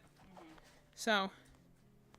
You are totally good, Chief. So like he's like, my anger is unmatched. I'm Destroyer of Worlds. Malin was actually called. I was actually called the Destroyer of Worlds in a Pokemon tournament once, and Malin was called the Little Destroyer. There were a bunch of guys who were like trying to have a Pokemon tournament, and clearly none of them really understood competitive Pokemon because I learned it overnight and beat pretty much almost all of them. I got 3rd place after never doing competitive Pokemon before at all. I literally studied it for one night and then just kind of got it. It's not like I did. To be fair, I have a hyperfixation special interest in Pokemon, so I definitely knew everything forwards and back. Just learning this rule set, that I did overnight. It was very funny though, because this one guy had to like convince me, like, come on, you can try it, you'll be able to do it, because he was looking for like more competitors in trying to get literally any other girl into the competition. Mm-hmm. And then I'm like, okay, and I did it overnight, and I got it, and I beat his team very hard. Yeah. And it was funny, because he's like, you didn't even want to enter yesterday. I'm like, yes, this is the moment I live for. Although the problem is after that, guys being guys, the next tournament when they were all just trying to beat me, and I'm just like, I'm doing this for fun, bro. I'm not here for a title or something. You guys can all do your alpha male smackdown somewhere else, but I'm like, I'm just here to play. So I didn't really do any tournaments after that, but that first one was fun. And I won one because I choose Pokemon based on how they look, and nobody was ready for my team composition.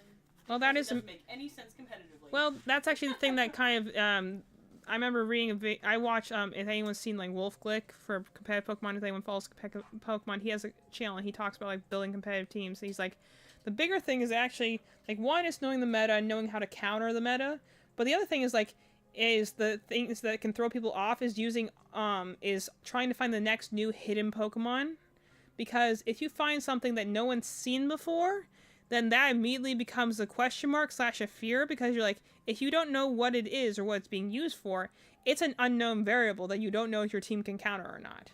Yep.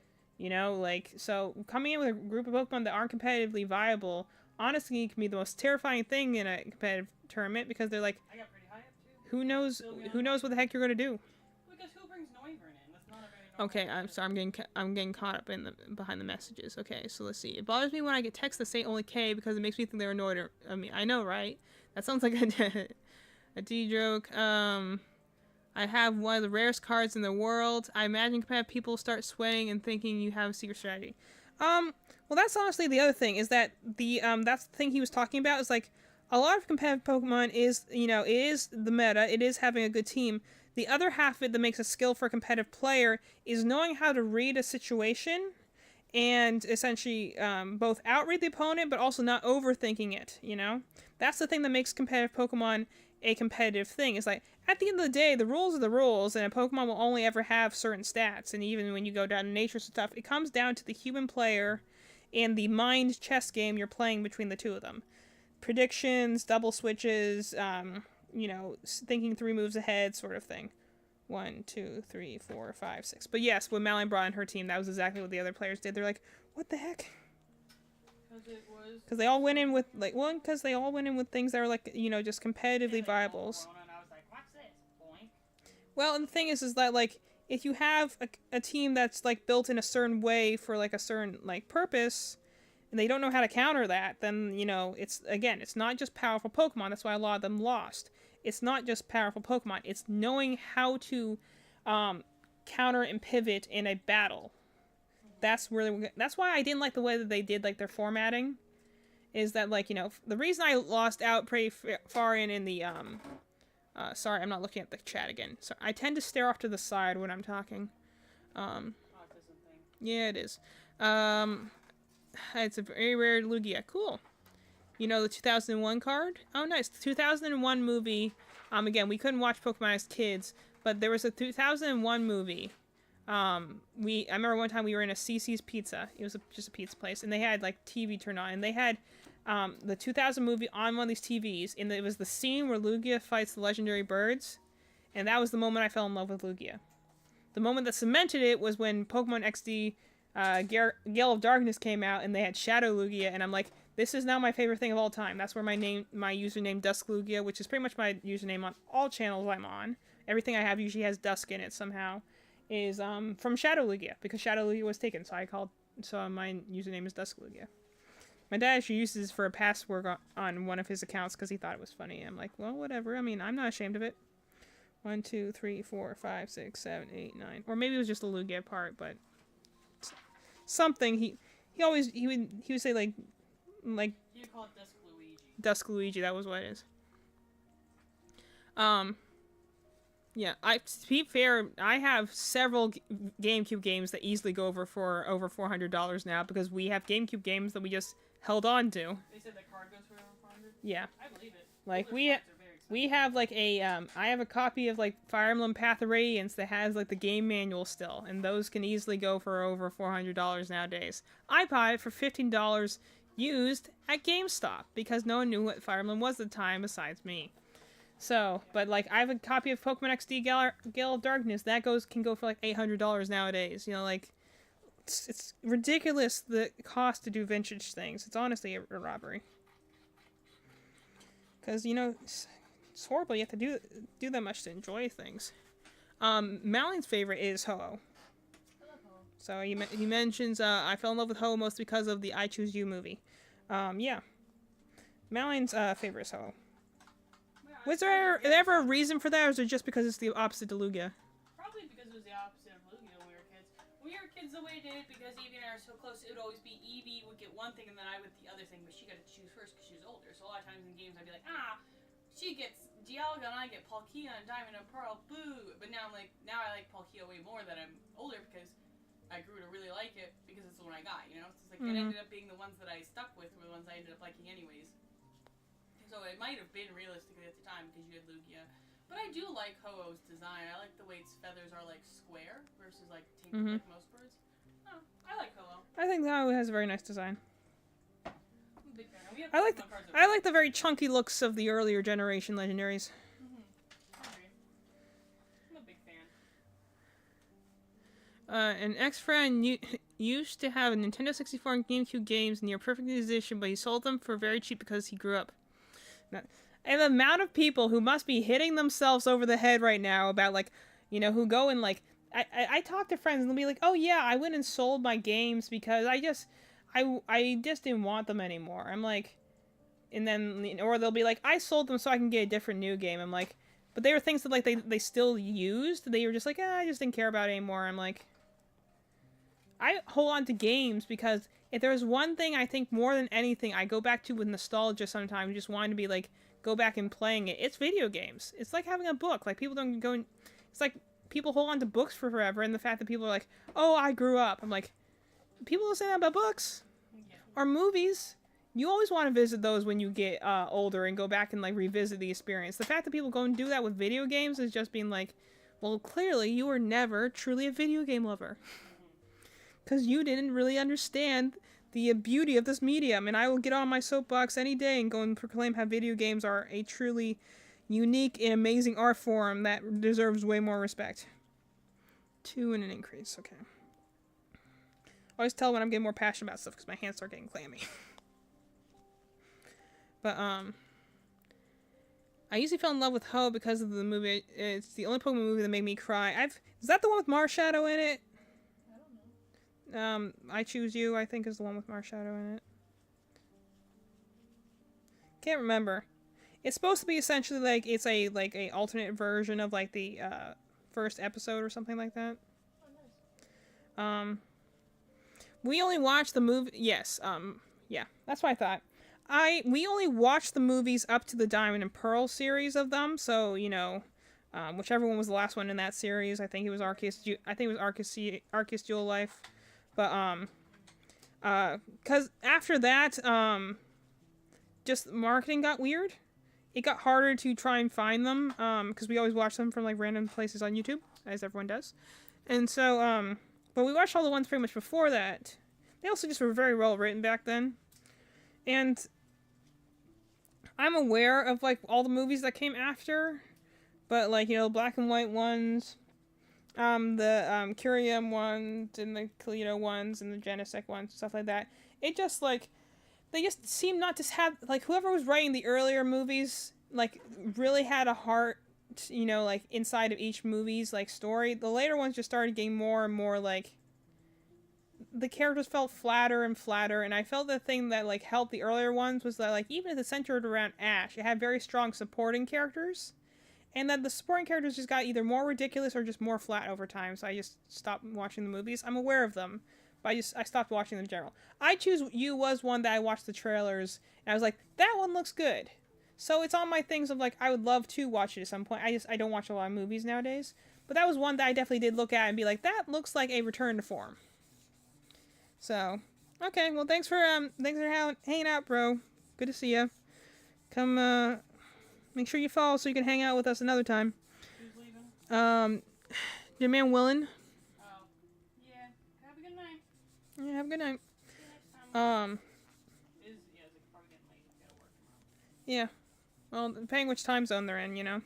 So true. Like, I know DZ's in here somewhere, but, like, for him, it was 3 a.m. when we started, so we might catch him on the tail end of, like, 8 a.m. at some point or something. But, what was I originally talking about with, D&D? I want to go back to that point again. So, my biggest thing is that, like, if you have a huge boss monster, like a dragon, you can answer this as well, Melanie. You have a huge boss monster like a dragon that I feel dragons are another special interest sort of thing for me that you feel like just deserves magnitude and like gravitas and stuff like that. How do you properly handle them with both making them feel powerful but also not making your players feel, you know, useless? That's a hard question. Like, it's one I seem to be getting asked a lot. My real answer is I'd avoid it because I run away from things when they're hard. Like in life. Yeah, well, like, that's the thing that that's the question I keep seeming to getting asked lately is I'm putting you guys into these fights that I like to have, and mind you, I don't really care for running combat because I just am not good at it. I try and I learn and I do so much research to try and better myself as a DM and learn new tactics and things and watch other professional DMs and stuff like that, and then I'm like, and I'm still right where I left off. I still suck at this thing. And then, well, there's nothing more to me than that, especially when you put a lot of research into it. And I'll go and be like, I love dragons, so the fact that, like, I can use dragons is really encouraging, is really fun to me, and I, like, have this one dragon who I have actually a lot of interesting story stuff about, and I wanted to kind of be, like, this recurring antagonist while you guys were in the north. And I'm just like, did no one even... Are people just being frustrated that they're getting beaten around by this dragon? But the thing... It's hard to tell because I also have the bias of I have a similar appreciation for dragons. Well, and the thing is also... I thought it was fine. Well, the other thing is that, like, dragons are intelligence beings. Even if it downed all of the party, she wouldn't just straight up eat you. Yeah. She'd probably take you somewhere to bargain with. Or to go and be, like, tie you up and be like, now we get to talk, or something like, maybe might just steal some of your items off of you. I'm hoping, because, but well, the way it ended is ambiguous because Evie and I haven't figured out yet. I hope she kills me, honestly, so I can use my downed abilities. Because I've been trying to use them, but everyone in our party wants to live. I'm like, guys, if you die, there's a failsafe there. There's a failsafe. So many nets. Please, just let me die. And also, I don't know. I was like, I'm probably not. I have a big bias because I know you and I know how you write and you live a similar life, so it's so hard to answer that question objectively for me. But like, if you have a really powerful creature like a dragon who deserves the proper majesty it has, and again, the idea is like, you could hypothetically kill the dragon, but the idea is never that you should kill the dragon. Like, I don't want to treat them as just a stack of hit points. They should be terrifying. They should be things that you're afraid to fight. But it also shouldn't be at the same time something that you feel like you can't fight. And I'm like, I don't know. I just feel like... I'm just not doing it justice. I kind of want to put the dragon back in the box because I'm kind of like... I feel like I'm just doing this worse each time it shows up. You know? Well, I feel like you effectively did put it back in the box. By closing the door literally on me and the dragon. But then, you know, some people felt that was me taking player agency away and just forcing them into a retreat. But they chose to leave. I don't know. So I don't see how... Like, the only way to fight it was, like, bringing in other monsters into the fight, and I'm just like... I feel like we could have taken it. It's just... But of course, I think I can take everything. Yeah, you do think you can take everything. Because I have, like, 2 fail-safe abilities that only activate once I get to 0 HP, so I'm always like, guys... Also, I feel bad for Grayson sometimes. Like, you really shouldn't have been a cat. This makes it so much harder for you. Because a rogue is an incredibly powerful class, but I'm like, you really need some extra abilities, or like, you know, regular hands, things that help you be more capable as a rogue. Because you can't... And there's the stream bot. We even, like, pre-planned what to do when we fought the dragon. And still, none of those plans came to fruition. Or like I was supposed to give inspiration to some characters, but they never got close. I have to touch them to inspire them. So they never got... Well, I don't technically have to, but I like to do that because it's just part of my character. And I'm trying to, like... And they never got close enough, and that's the other reason why I don't like adding too much complexities into things, because I know combat already takes really long for us to do, so I don't want to add complexities, but at the same time, otherwise you guys are just beating on a bag of hit points. So I'm like, I'm losing on both. Thank you for spraying the bot, XC. I appreciate that. What you said he spread? Sprays the bot. Oh, wow. Sprays water on the bot. Because I'm like, there's the bot. Squirts it with gun. Die. Yeah, that's funny. But, and that's the thing that I kind of feel like conflicted on, because I'm kind of like, on one hand, if it's just straight up whack the thing, that's not a whole lot of fun. And I also like, I prefer thematic battles that have like a way to beat it. And that's why... Because we don't play this D&D very D&D-y. We play it more... D&D. D&D. But I'm like, I like, you know, the case of like when my opinion, whenever you do a D&D thing, even with chromatic dragons that are supposedly evil, like, I never really want to have an encounter where we just straight up kill the dragon. Mm-hmm. I prefer one where like you have to talk to the dragon. But also, that's the thing I run into an issue with. 1, 2, sorry. 1, 1, 2, 1, 1, 2, 1, 1, 2. Okay. I'll make sure I didn't lose my pattern there. But also the other issue is that, like, I want them to talk to the dragon, but at the same time, I'm also like, I don't know how to hint being like, that's not the right path of conversation to go with here. Because somehow, every time we have people... The path of conversation was fairly obvious in this one, dude. But it's just like, I feel like every time that I'm kind of like, almost... I don't want to be railroading people, because I would feel horrible. Some people take that very personally. And I don't intend to do that, but also at the same time, I'm also like, it's like herding cats sometimes with you guys. I'm like, I don't want us to be here all night. And we will be if I just let you guys endlessly talk to each other. Which is fine, but like, we were already starting late, and I didn't want to take... And I've been trying to take my character in a more serious route. Well, and it's actually not you, it's actually mostly the cats right now. They're like, chatting with each other, which is fine. I like a good little chattiness, but like... It also means that sometimes we're just standing there chatting in the hallway, being... Well, I was hoping because the way that we split up, it was the 2 talkers, less serious players, less serious characters, Mm-hmm. going one route, and the more serious players going the other route. So I was hoping that the more serious players then had this chance to do their more serious related items, but then they didn't end up doing it. It's. I don't really know if maybe we went down the wrong path, and maybe we should have chosen the left, and they should have chosen the right. That would have kind of given us more what we were looking for. I don't know if that's maybe. Well, then another thing that I was giving feedback on was like how you guys found the lair in the first place. That you were essentially led there by a monster. I'm like, that was me trying to fast travel and not taking a whole nother session to find the dang cave. We knew you want. We rode on? Yeah. My buddy? And to be fair, you guys had just like there was a way to like I said, you couldn't have permanently killed him, but you could have just used up all his HP and he would have dropped dead for like a certain amount of days. So you could have killed him and just moved along, but you guys did manage to talk and do stuff with him to the where he helped you. Yeah, so he would help you and essentially give you a thing.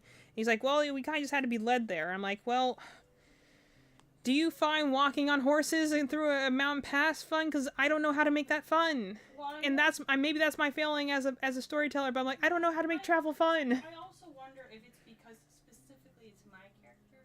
I always worry about that it's like, you know, because we are sisters, I wonder if they think that, you know, I'm getting special treatment as the DM's sister, and I never want it to be that. Yeah, me neither. And I wonder if that's an issue, like other characters feel like they're not getting enough agency. But only one other character has made, you know, explicit interactions with the people that we're searching for, essentially. It's like, we've got Melly, who's interacted with the conductor, and then we've got me, because Twy interacted with the conductor, but now Twy's no more. And well, the other... Sludge and Truffle and Zillia all staunchly refused to interact with the conductor. We've got Alexander... Or the plot in general. Who hasn't had a chance to talk to the conductor. But also we also also know is kind of there as a temporary character. isn't making an attempt to. And the only other one is like Stitch has the interactions with Severa, which is also majorly plot focused. But like I don't want to put focus on her all the time because that's a character I'm controlling, and I don't want to just be like, look at me with my DMPC. Yeah. So I can't really feel like I put like all the wrong pieces on the board, and now I'm just dodging between geysers that are randomly going off. You know. Yeah. So it's like I worry about that sometimes because like I want those good story moments, but then, you know, it kind of makes me feel conflicted because I really want those, but I also always have that in the back of my mind of like, this is something that, you know, I don't really get to have because I'm your sister, and that's one of the disadvantages of being the sister of the DM is I don't get to have these moments because then I feel like, you know, even if it's definitely not what's happening, I just feel like, you know, there might be thoughts of favoritism. And I feel like that maybe just because of the extreme reaction we had the last time we had interactions with another character with the conductor. Yeah. How that did not turn out. Yeah, that certainly blew up in my face last time I tried to have an intense emotional moment. I don't know if it's just like if people aren't fans of the conductor thoughts. I really don't know because I'm also so... This is the problem trying to interpret people as an autistic individual. No, it's like, well, even you know, I'm sitting here, I'm like, am I autistic? Because I also am really struggling to read. To be fair, D&D has the issue of the fact that you have to read between the character and the player, and that is a very hard line to tread for any person, no matter how good they are at reading people. I've talked to many people before where they're just like, it's very hard to tell with the player from the character sometimes, and that is the hardest part. And some people themselves don't even, like, I definitely have... I play myself as a character, and I think... Well, and I think that one of our players who just recently left does essentially play herself as the character, which is why I think she struggled when her character went through a hard thing for her to not take it personally and being like, no, this is the character, who, granted, is a lot like you, but that wasn't personal. And I admit, I even did that when I was playing a character in a campaign myself. The character was a lot like me because it was, you know, a snake person who has issues telling emotions. And, like, I definitely think I got a little too attached at times of, like, taking things, but to be fair, the other players were straight up evil. Not, like, well, one of the players potentially was just trying to be straight up evil, but, like, there was also that was a session 0 thing that really needed to happen where I'm like, everyone else's power fantasy was not what I had in mind. So I was trying to do a redemption arc and everyone else was like, no, this is my villain's origin story. I'm like, I don't want to be a villain though. I wanted to get better. And also one of them was as a person just didn't realize that being very petty with your character just makes all the other people playing feel frustrated. Based on what you're saying, I also wonder, because we've had talks in the past about... Yeah, Nebula Tail. That's very cute. We did have a talk recently in the past about, like, how do we think we're realistically even going to continue this campaign? And I was like, yeah, I just figured we would. I was like, I don't know if maybe... I don't know. It's so hard So to we do got a question from Ixie. Yeah, go ahead. So he says, I never played D&D, so that's something I never thought about before. It can get intense, yes. So the thing that you have to think about with D&D is it's a lot like, it's role-playing. It's, you know, it's like any form of art. It's interactive storytelling. So going in and being like, you know, you're making this character and you're acting them out. But you're also kind of putting yourself in there. And a lot of people do like to use it as a safe space to kind of experiment and be someone else for a little while. And sometimes maybe deal with things that there are definitely horror stories and good stories alike of using D&D as like a therapy experience. And trying to work through things that you don't have the courage to face through in real life. But the thing with D&D is that, like, again, you are there, and sometimes it is hard to separate yourself from the character.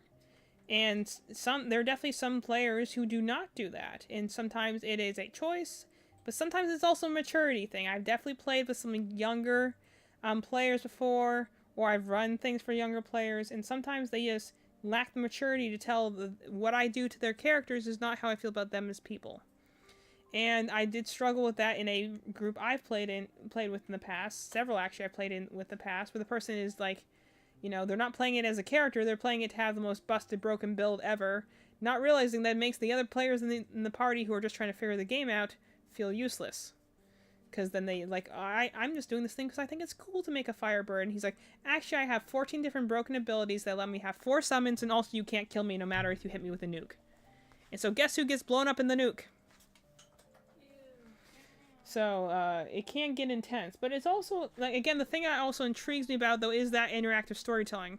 And this is actually the best part about, for instance, brainstorming when it comes to writing. Is that, like, you can come up with one story on your own, and you have your own thoughts and personality and experiences and stuff that you put into it to make the story yours. But then when you add someone else's idea, then that makes it something different. You get a new perspective and a new idea of what to do with it. You know, and that's the cool thing about D&D is the idea is like the DM is generally the person who's running the story. They have the world, and they are ultimately the final say-so on things. I have to yank that chain sometimes with DJ on things where he's like, why can't I do that? I'm like, you can't. I entertain the idea briefly, but there are some ideas that I definitely need to just shut him down on, because like the thing with like the pushing the worm, the other thing's like, but I pushed it 20 feet away. I'm like, dude, it has you restrained in grapples. This isn't like a matter of like something holding you with arms. You are literally in its mouth. If you wanted to maybe punch through the back of this mouth, we can make an argument for that. But I'm like, it's not like you're like pushing it. You know. I guess what I really want, I guess is what's fresh. I don't know. I would say fresh. I'm not really fresh. But yeah, I guess it is maybe confusing the most. Is I would like to hear, based on that feedback, I would just like to hear what they would suggest specifically we could have done to fix that confrontation, just so we have examples better for next. And the other thing is that like when we go in, some concrete answers, and that's also that would help me feel a lot better. The also hard thing with feedback sometimes is when you go and ask for like when you go and be like someone gives you feedback and you're like, okay, how would you have fixed it? I don't mean that in a sassy way. I mean that in a legit like. Sincere. I just don't understand. I don't understand. Speak to me as if I'm an alien that barely understands, like, you know, the concept of human emotion. Speak to me in the most basic of basic terms. Then maybe I'll understand. But like sometimes I just look at it and be like, I see this is an issue. I acknowledge this is an issue. I don't know how to to fix the issue, and that makes me very, very anxious. I don't know how to fix this thing and make it better. And now I'm just seeing this apparent big hole I have in my boat. And I'm just like, I'm going to sink any time now, even though there's like an inch of water. You know, like, because now I've realized, that's the thing that also gets me. I can be entirely fine with something, but the moment I notice there's a problem, I will walk on eggshells for the longest time, just being like, now I'm going to think about every single time I do this. I'm doing it wrong. You know, and stuff like that. And And that's the thing. It's like D&D is a lot. It's like any sort of art form. It's vulnerability too. You're all coming into with this idea of all coming together to play this game, to tell a story, to have some sort of emotional experience and bonding with the other players. But on the other hand, if not everyone's on the same page, then you can also, there's a real danger to like hurt feelings. That I definitely have experienced that before. Like I said, I've definitely played with metagamers or power gamers before who go in there with the idea of just making the most broken, busted build. And I'm going in there to play a story and have like, like a dragon sidekick, because I've always wanted to have a dragon sidekick. Still haven't quite gotten that to happen yet. At least not really in a meaningful way. But like, and that other person's going to feel crushed because like the other person who's like, this is the way I have fun with this game. And the other person's like, this is the way I have fun with this game. And both are valid, but they also don't coexist. So, and then, like I said, I've like, played in the past where I've played with, like, other characters who, like, can sometimes be like, I know that you did that because you knew the rules, and so I'm going to be petty about that. I'm like, no, we're supposed to play that as our characters. And also, gosh, I've had at least 2 different groups fall apart from people who, like, cannot leave the problems outside the table. They bring them into the table, next thing you know, they're fighting with each other, and it's like, okay, can you put that aside so we can play the stupid fantasy game already? But it's kind of a difficult thing to kind of look at sometimes, because you're like on one hand, you're like, this should just be storytelling. But that's the thing that's actually kind of hard, is like, you would think, like, as a writer, I should be really good at this because I write and do storytelling. And I'm like, well, but no one ever expects how difficult it is to write something. And, but then be aware that, like, you are not the only person who's holding the pen.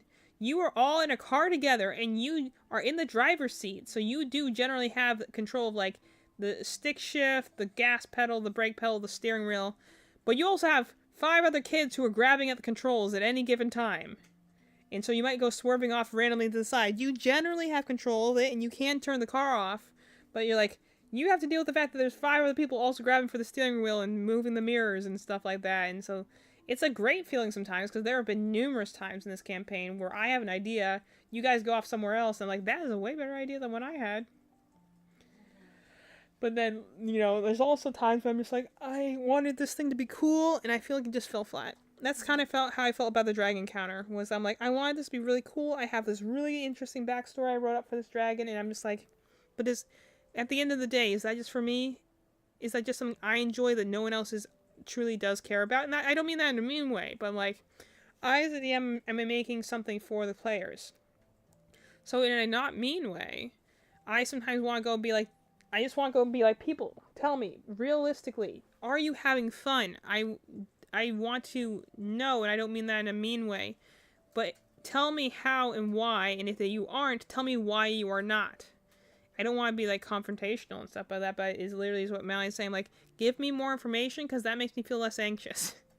So I know the situation better. Like, genuinely, how would you fix the situation? Not to be snarky, but, like, I don't know how to fix it, so can you tell me how to fix it? Because I don't know how to do that. I barely know how to human. And, okay, let me, sorry, I'm taking a look at my chat. No, Discord. Oh, what's the Discord saying? No, just seeing the, Mine's on, do not disturb, since it's on night mode. I just can't, my Discord is blocked. Aw, thank you for the heart. Appreciate it. Is that Ixie? No, that's Haola. Oh, thank you. Haolia. Aeolia? I'll probably say this different every single time. It took us a while to figure out that we were going to be like, we're going to go with Ixie, right? Yeah. I remember we called it like Icy for a while. IXCE? I think we eventually settled on Ixie just because we're like the Neopet, right? Yeah.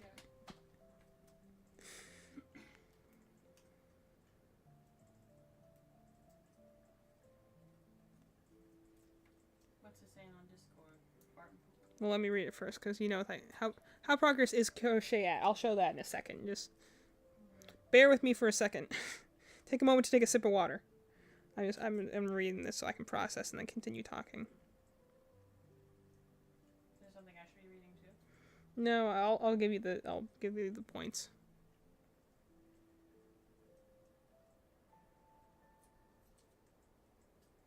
I'm cutting out my letter E. I'm making a sign for our basement. It says Chamber of Secrets on it. I'm hand cutting out the font. And I always get like a part away and then I'm like, oh, this takes freaking forever. So, I always forget why I don't hand cut out font. Actually, the problem is I totally forgot I left my pin cushion downstairs. So I can't, unfortunately, put these on. But anyway, this is the body. And then I made, got a little tail. And then we got, some little arms. Made the little arms here. There. And then we got the little feet. So I'll go have to pin them on. But I forgot my pin cushions downstairs because I gave it to my seamstress who's been working on my Shadow Freddy. And so I totally forgot. I did not bring it back up here. So I can't pin those on at the moment. But I'll pin them on later anyway. Yeah, because my production for crochet has gone way up since sewing takes a while. Not necessarily in a bad way, but just like it's, it just slows me down. So I lately just make my things and then we'll go and pass them off to my seamstress / mom downstairs and be like, can you sew this for me, please? And then I can move along a lot faster. Can you, if you got a chance, can you check me that purple skein over there?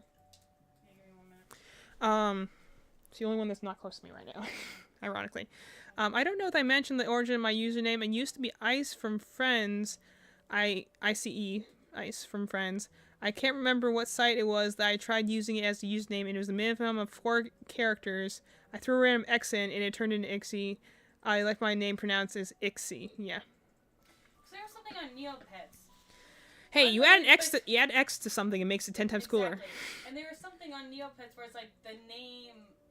I adopted something, or I was going to adopt something, and it reminded me of like, oh yeah, that's just like Ixie's name.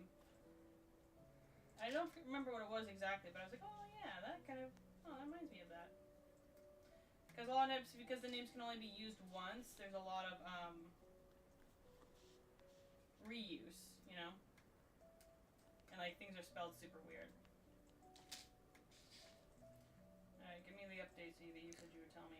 One, Mom says she just finished the Freddy's, so she'll bring up the pins. Ixie says, adding an X makes it sound edgy, and yes, it does. Kingdom Hearts has built 3 games upon this, at least, upon this idea. Yeah, the only Kingdom Hearts game I played is the one where they actually explain all the X names. The X things. I played 3, 5, An entire franchise has been built off the idea that X is cool. It's so funny, because all their names are their names plus an X. It's like an anagram. It's actually really funny. And it's so ridiculous. But the reason it's ridiculous is not because it's ridiculous. The reason it's ridiculous is because they explained why it is. Like, there's a trope called the noodle instant, which is when you'll go and have an event between 2 characters, and you'll just mention it.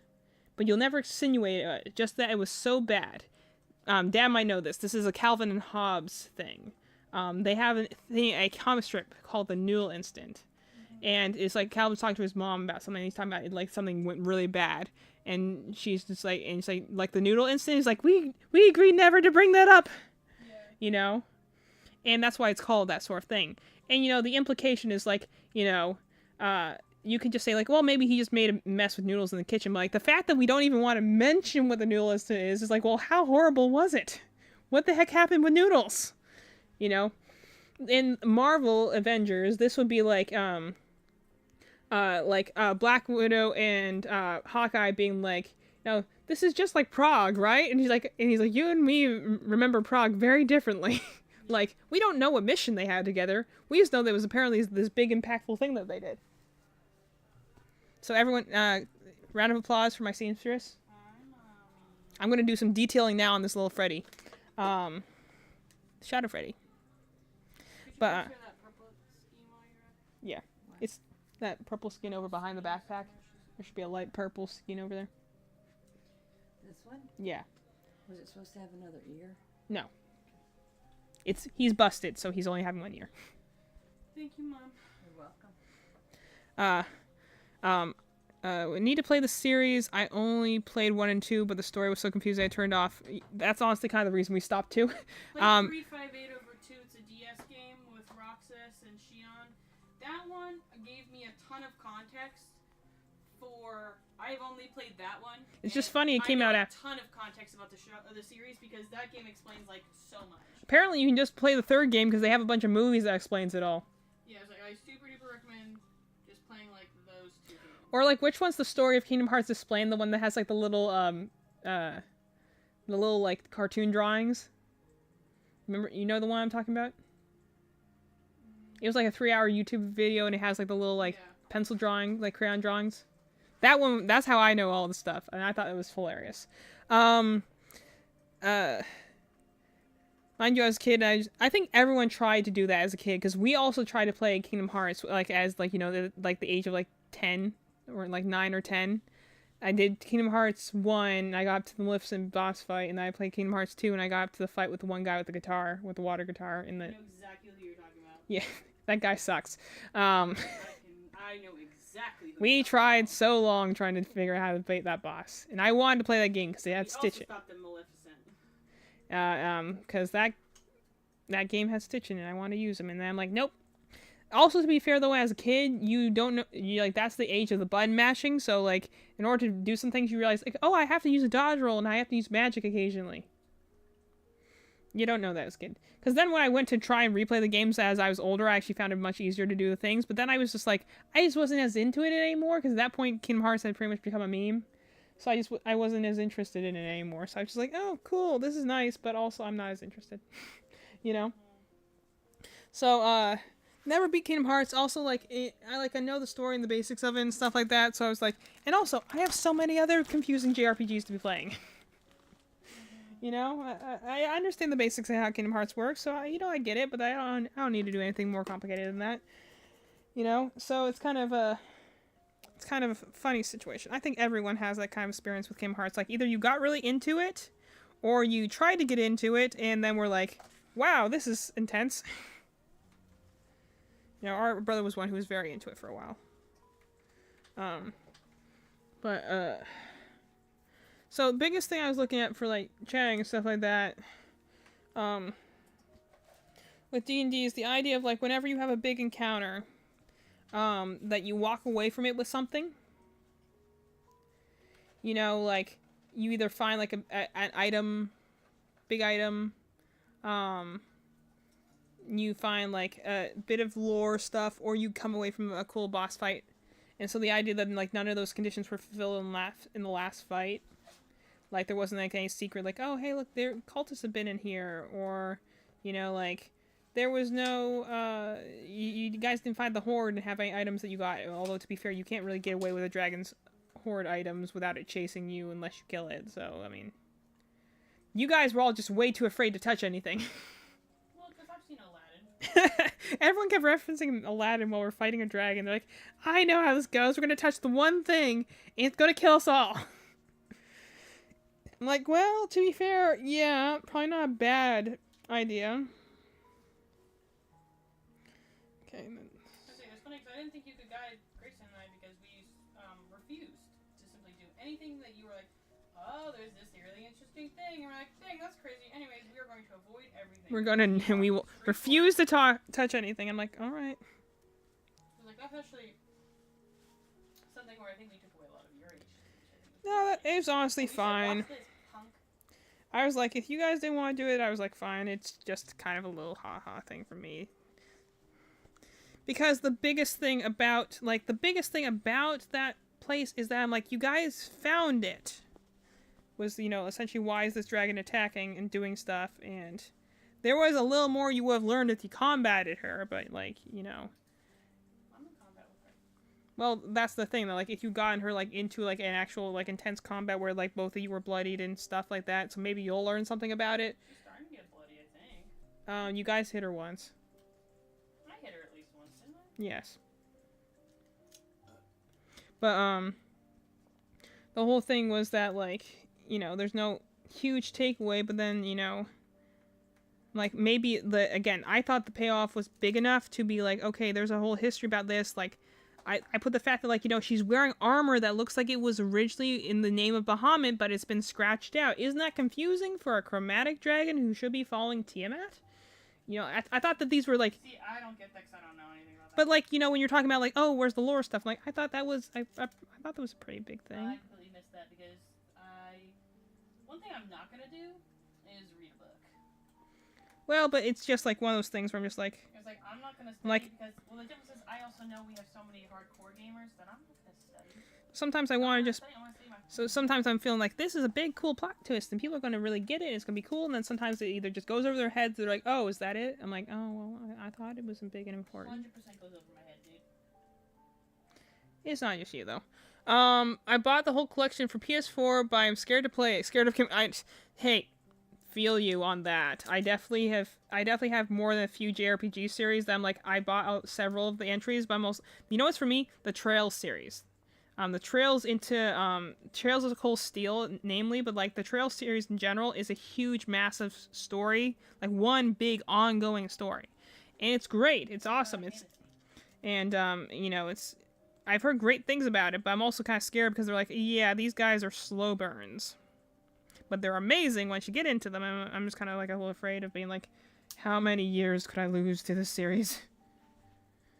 How much time have I lost literally to gacha games? Yeah. That's why sometimes it's scary to go into a franchise, and sometimes you're like, just give me a little fun game where I just go and, like, round up chickens or something. I was watching this one person replay, like, you remember the How to Train Your Dragon game we had on Xbox 360? Yeah, I honestly was watching someone play that and be like, I want to go play that. That was a fun game that had really no stakes, but I got to ride a dragon. And I got to customize dragons, and that's just, you know, that was fun. Always the best part. But, sometimes you just want to go and do that thing. And that's why, like, for instance, that's kind of the reason we actually haven't gone to the Persona 5 game, like, spin-offs, because we're like, we want to devote time to them. And, like, I think I need to start playing some of these, or we're never going to get around to it. Like, we are holding off on, like, we want to, like, Malin, this is what, Malin does often ask, by the way. But, like, when we got Metaphor ReFantasio, and I showed her the trailer, she's like, I want to watch you play this one. So we're actually just kind of waiting for a time when we can, like, get the two of us together. But I'm like, I think we're actually just going to have to, like, put a schedule on it. Like, okay, 5 o'clock to 8 o'clock Sunday, we are playing this game. Because I don't think we're ever going to start it otherwise. But it's one of those ones that we're like, I've heard great things about. I've been excited for from the very beginning. But I want to devote time to it, you know? And I want to really... That's actually the only reason I stop ever playing Star Rail is that, like, I don't stop playing because I get bored with it. I stop because I'm like, I don't have the time to devote to this these missions right now, and I want to be able to sit and really stew with them. Because they generally have great missions and character stuff, so I want to be able to play with them with the sound on and fully immersed and stuff. And so, like, so that's why sometimes I'm just going on and logging in to do dailies, because I'm like, I want to actually play and enjoy this. That's why I have taken pretty much a very big break between each world, is that I'm like, I want to go and actually enjoy this thing. Hope these are even. The problem is that the head's not completely even, because working in a round, I'm always, like, because of the way my tension works, my things always slightly lean to the left. So, sometimes trying to make things look even, be like, now I'm just going to stare at this until I'm cross-eyed. And it will still look uneven anyway. So I'm going to look at it, then I'm going to point at you, and then you can tell me if it looks good.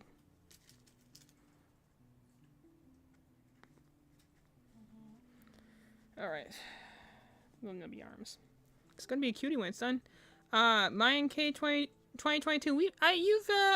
Good to see you again.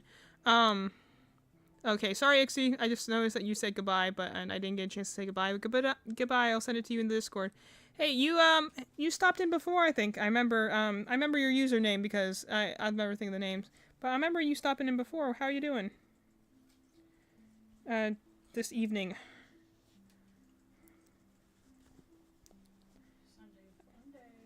Like, trying to debate should I put those higher? I think I should put those higher.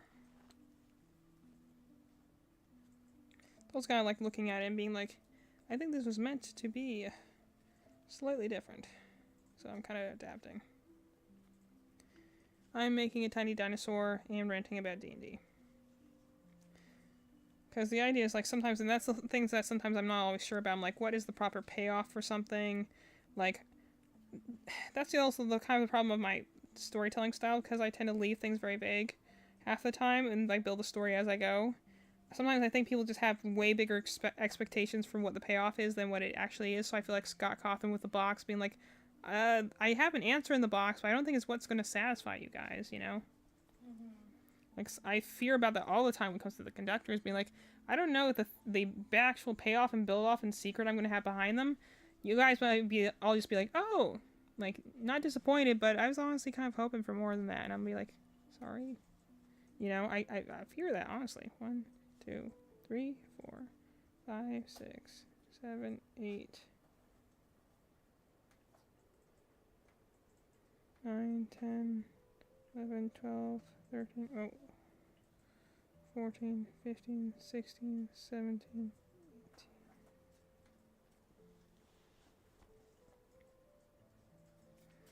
Okay.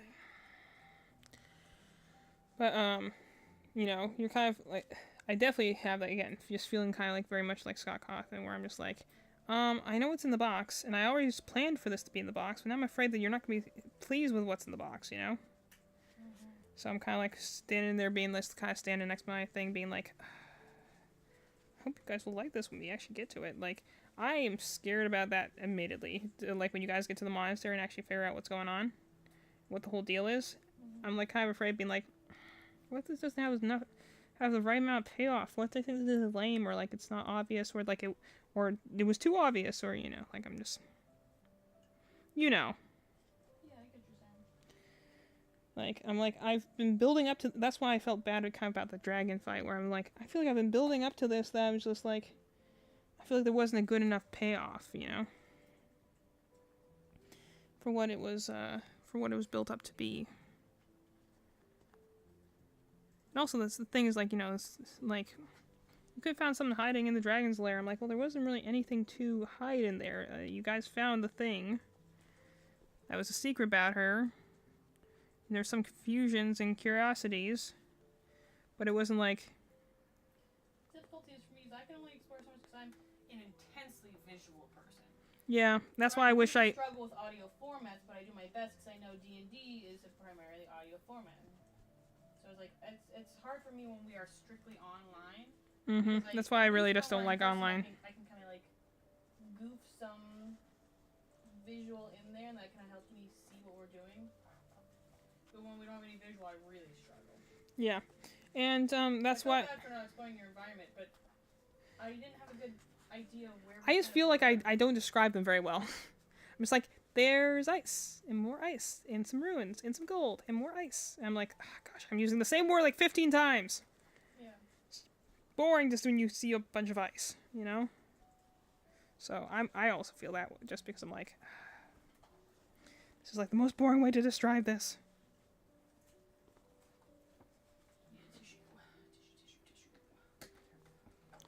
But anyway, so, that's why I'm just kind of like, I have this kind of odd dichotomy where I'm just like, on one hand, I love dragons to death, and I love the lore behind dragons, and there's such cool, magnificent creatures that I honestly want to run a campaign where it's just dragons are the gods.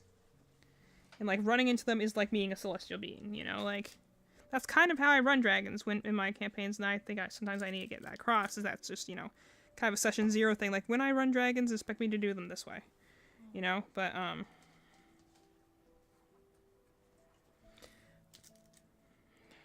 I think I pinned these on unevenly, and now it's going to drive me crazy.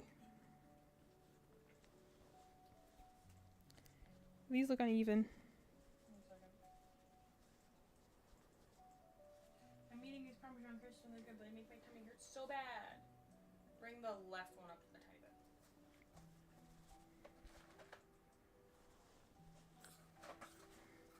bit. It's actually not like coming up so much, it's more like the stuffing hasn't been pushed down far enough, so it's popping off a little.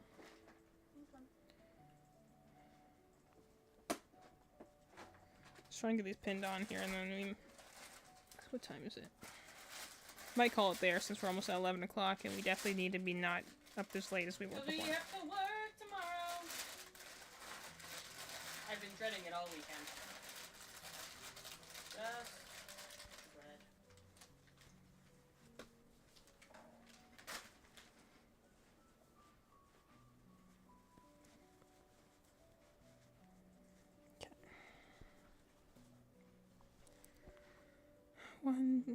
1, 2, 3, 4, 5, 6, 7, 8, 10, 11, 12, 13, 14, 15, 16, 17. And how many apart? 1, 2, 3, 4, 5, 6, 7, 8, 9, 10, 11, 12, 13, 14, 15, 16, 17, 19, 20.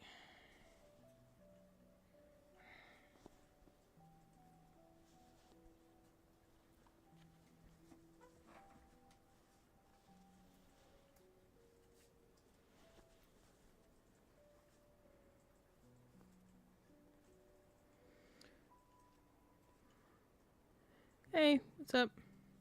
Sorry if we get randomly quiet at times. I'm just looking at what I'm doing, so I'm paying attention to that.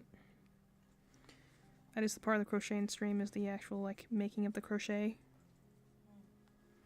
I feel like that, like, you know, feels like that could be like a ancient art of, like, sword form or something like that. Sometimes when you say it like that.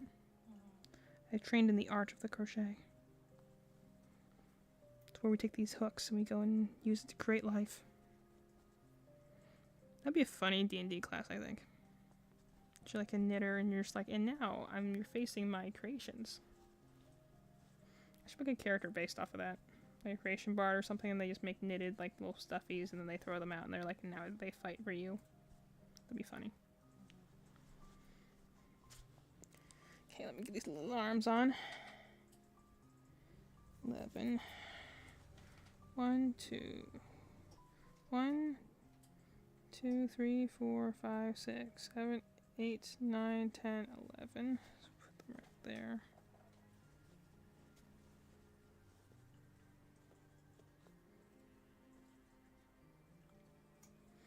It's gonna be cute when he's done, at least.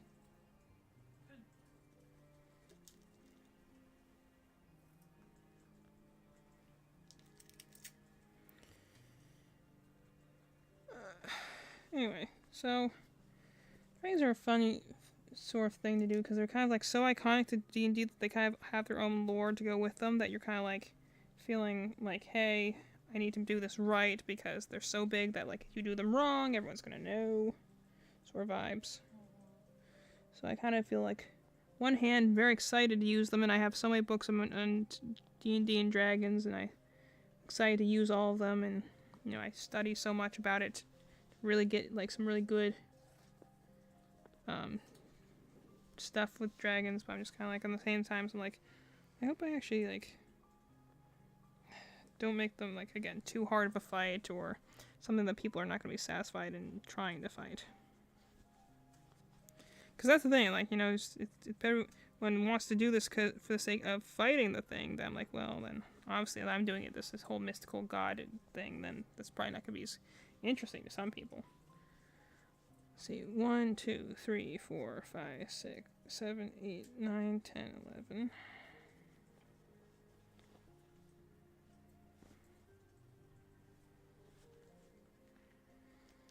Okay.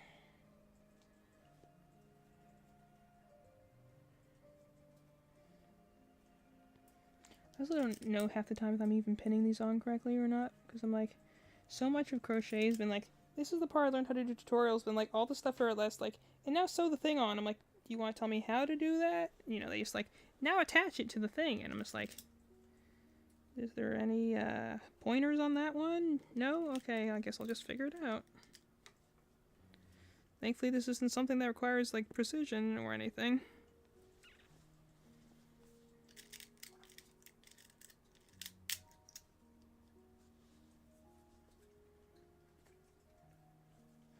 There, what do you think, man?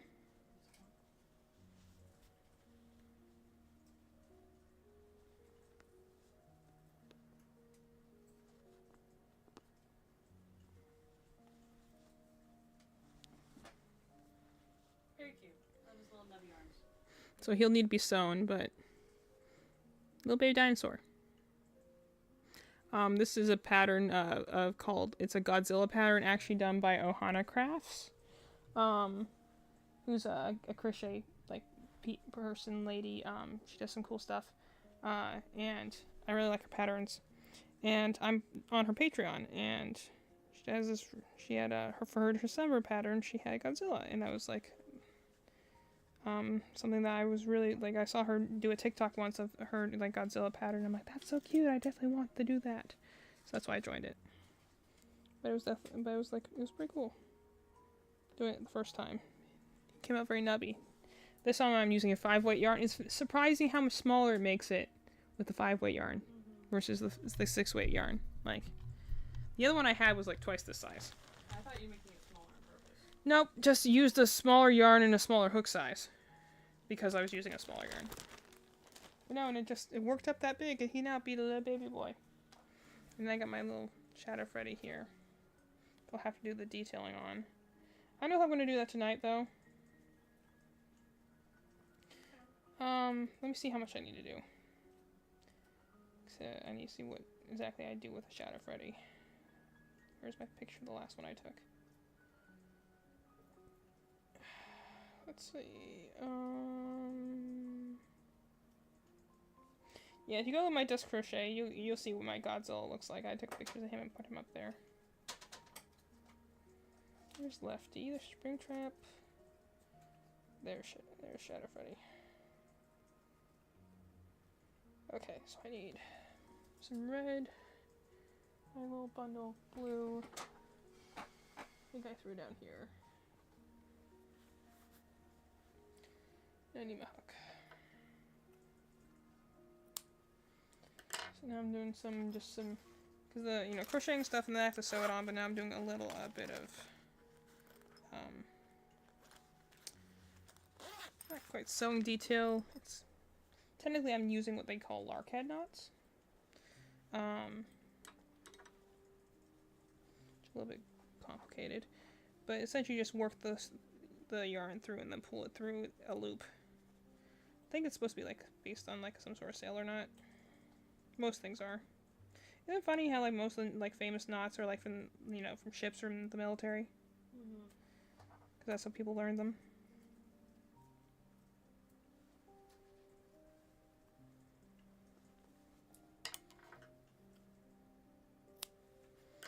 That one.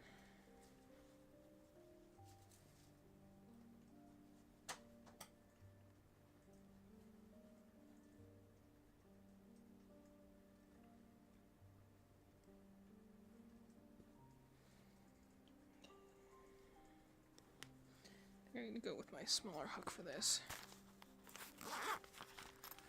Alright, it's just something they tell you sometimes, that you can't I have a lot of tension in my hands, which means my stitches generally are pretty tightly pat together. Usually they'll say, like, you don't have, like, your loose stitches go, like, down a hook size in order to make them tighter, but I'm like, I have not that problem, because, I got a lot of stress and tension in my hands, so I do not have that problem. So my stitches are generally pretty tight together, but that means also sometimes when I'm sewing and stuff like that, that it can be a little harder to get between the stitches because I keep them tight.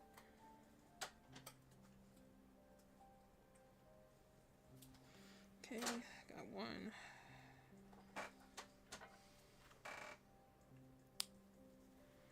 Okay, let's see, let's get another one.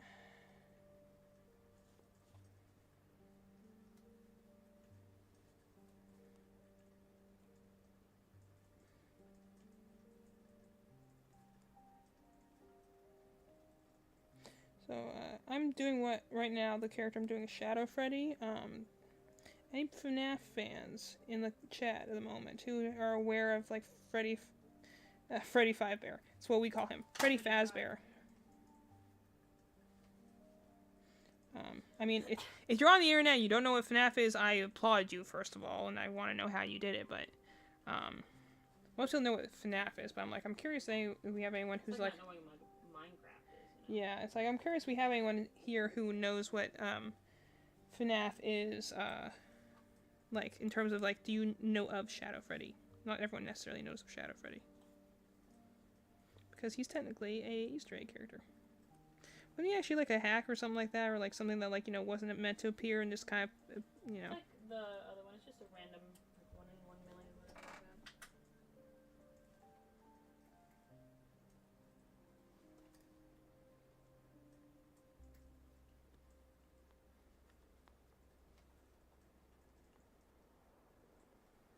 So in some cases, I don't actually even mind a little bit of the shedding here because it makes them look more destroyed. Okay, now where's my silver?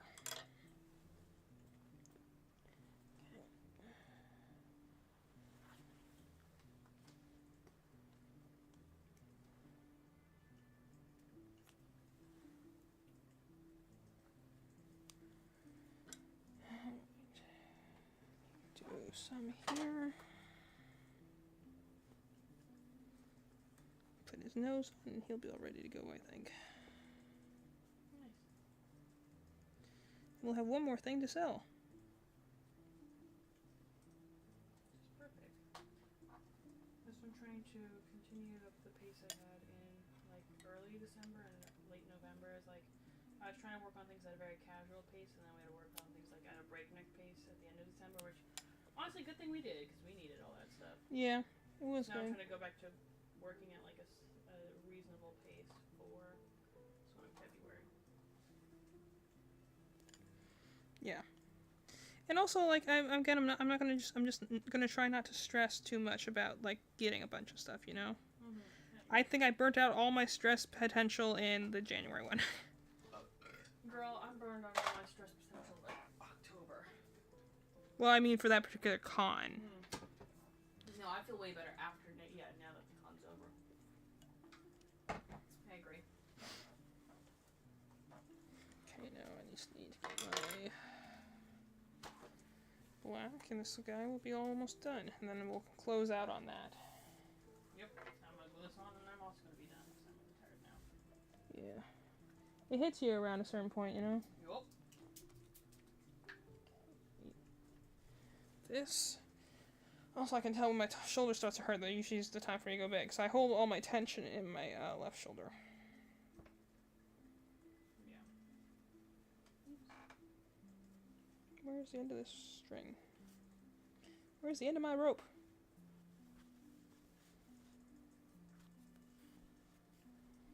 Okay, my needle here.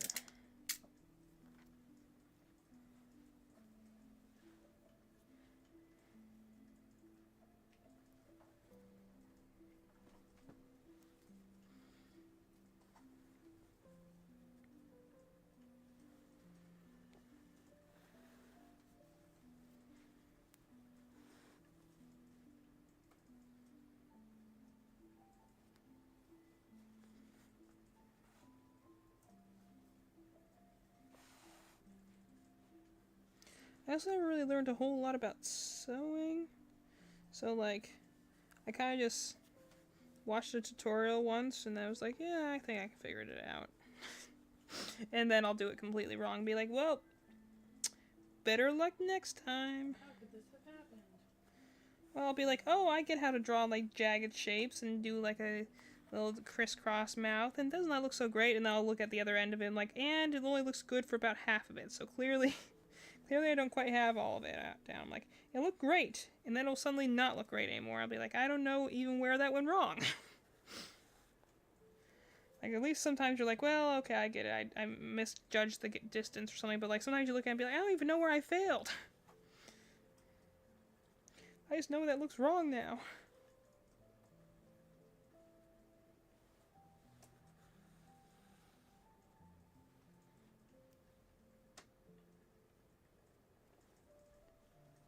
There we go. You did what? My M is too big. Oh. Chop it down. You're just used to it being so large because you're a Madeline. Exactly. Like, the M is the most important letter. It is. Like, alright, come on, get in there, baby. Also, M's are just kind of like one of those letters that like just kind of looks prestigious. In this font, also, it's side to side. It's just bigger than the other letters. At least from like A.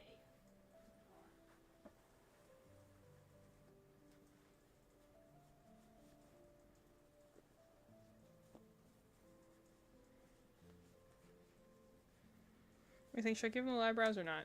I like to have them like blank look because he's, yeah. And I was like, does that look too creepy? No, I like it like that. Okay. I trust you. I like them on the creepy side. Well, I mean they are Freddy's, so.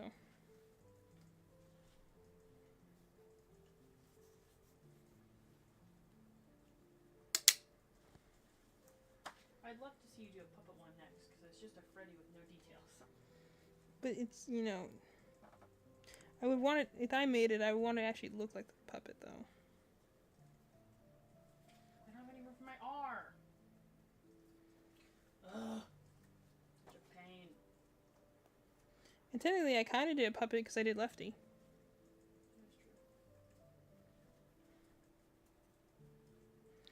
I was admittedly surprised you let that one leave the house. That's because I have such a nice withered father.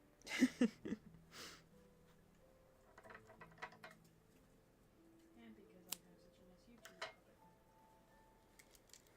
They really got its like gangly limbs very nicely. Yeah, well, that's why I got it for you, because I'm like, oh, hey, a puppet plush. Man, we'll love this. That's why, like, I wasn't too worried about, like, being like, yeah, you don't have a ton of gifts, but I also have been kind of giving you things since, like, August. Like, on the, like, bi-weekly basis, so. I don't feel too bad. Okay, so there we go. So now we got our little Shadow Freddy. You see, because since he's rotting and haunted, he has, like, little wires coming off of him. Some little spare wires on the sides. And I'll go sell them. Because you don't see Shadow Freddy merch very often, so some will get to go home. I decided to make him because when we were at our last con, people were like, "Oh, that's cool! You got a Shadow Freddy." And it was we didn't have one, but it was on our marketing thing, and so everyone like, "That's cool! You have a Shadow Freddy." I'm like, "Well, I can go make one of those. They're not too hard to make." Anyway, so it's been, I think, productive. I got the rest of the arms and stuff done on my Reptar, so I will go and work on the spikes next. Which I'll probably do on another stream, potentially tomorrow. We'll see how I'm feeling. But I'm glad I at least got the rest of the pieces of the Reptar body raised, so those can be ready to be sewn. I think I worked, you know, we had some good conversation, some good to see some new people in the chat. Good to have some, you know, some some new faces and topics and working through some stuff, you know? Yeah. That's all we ever aim to think, so, you know. Thank you to anyone who stayed, who chat, who had to leave early, who just lurked in the background. We appreciate all of you. I'm glad you're all able to come here and stay and you enjoy, you know, hanging out or just listening to us ramble on. Or you like seeing me do the funny things with the yarn. We'll probably be doing, for certain we do games on Tuesday. Tomorrow I might do a crochet stream, or maybe I'll keep working on my Nuzlocke. I'm not sure yet. At the very least, Tuesday we will be doing some sort of video game, so look forward to that.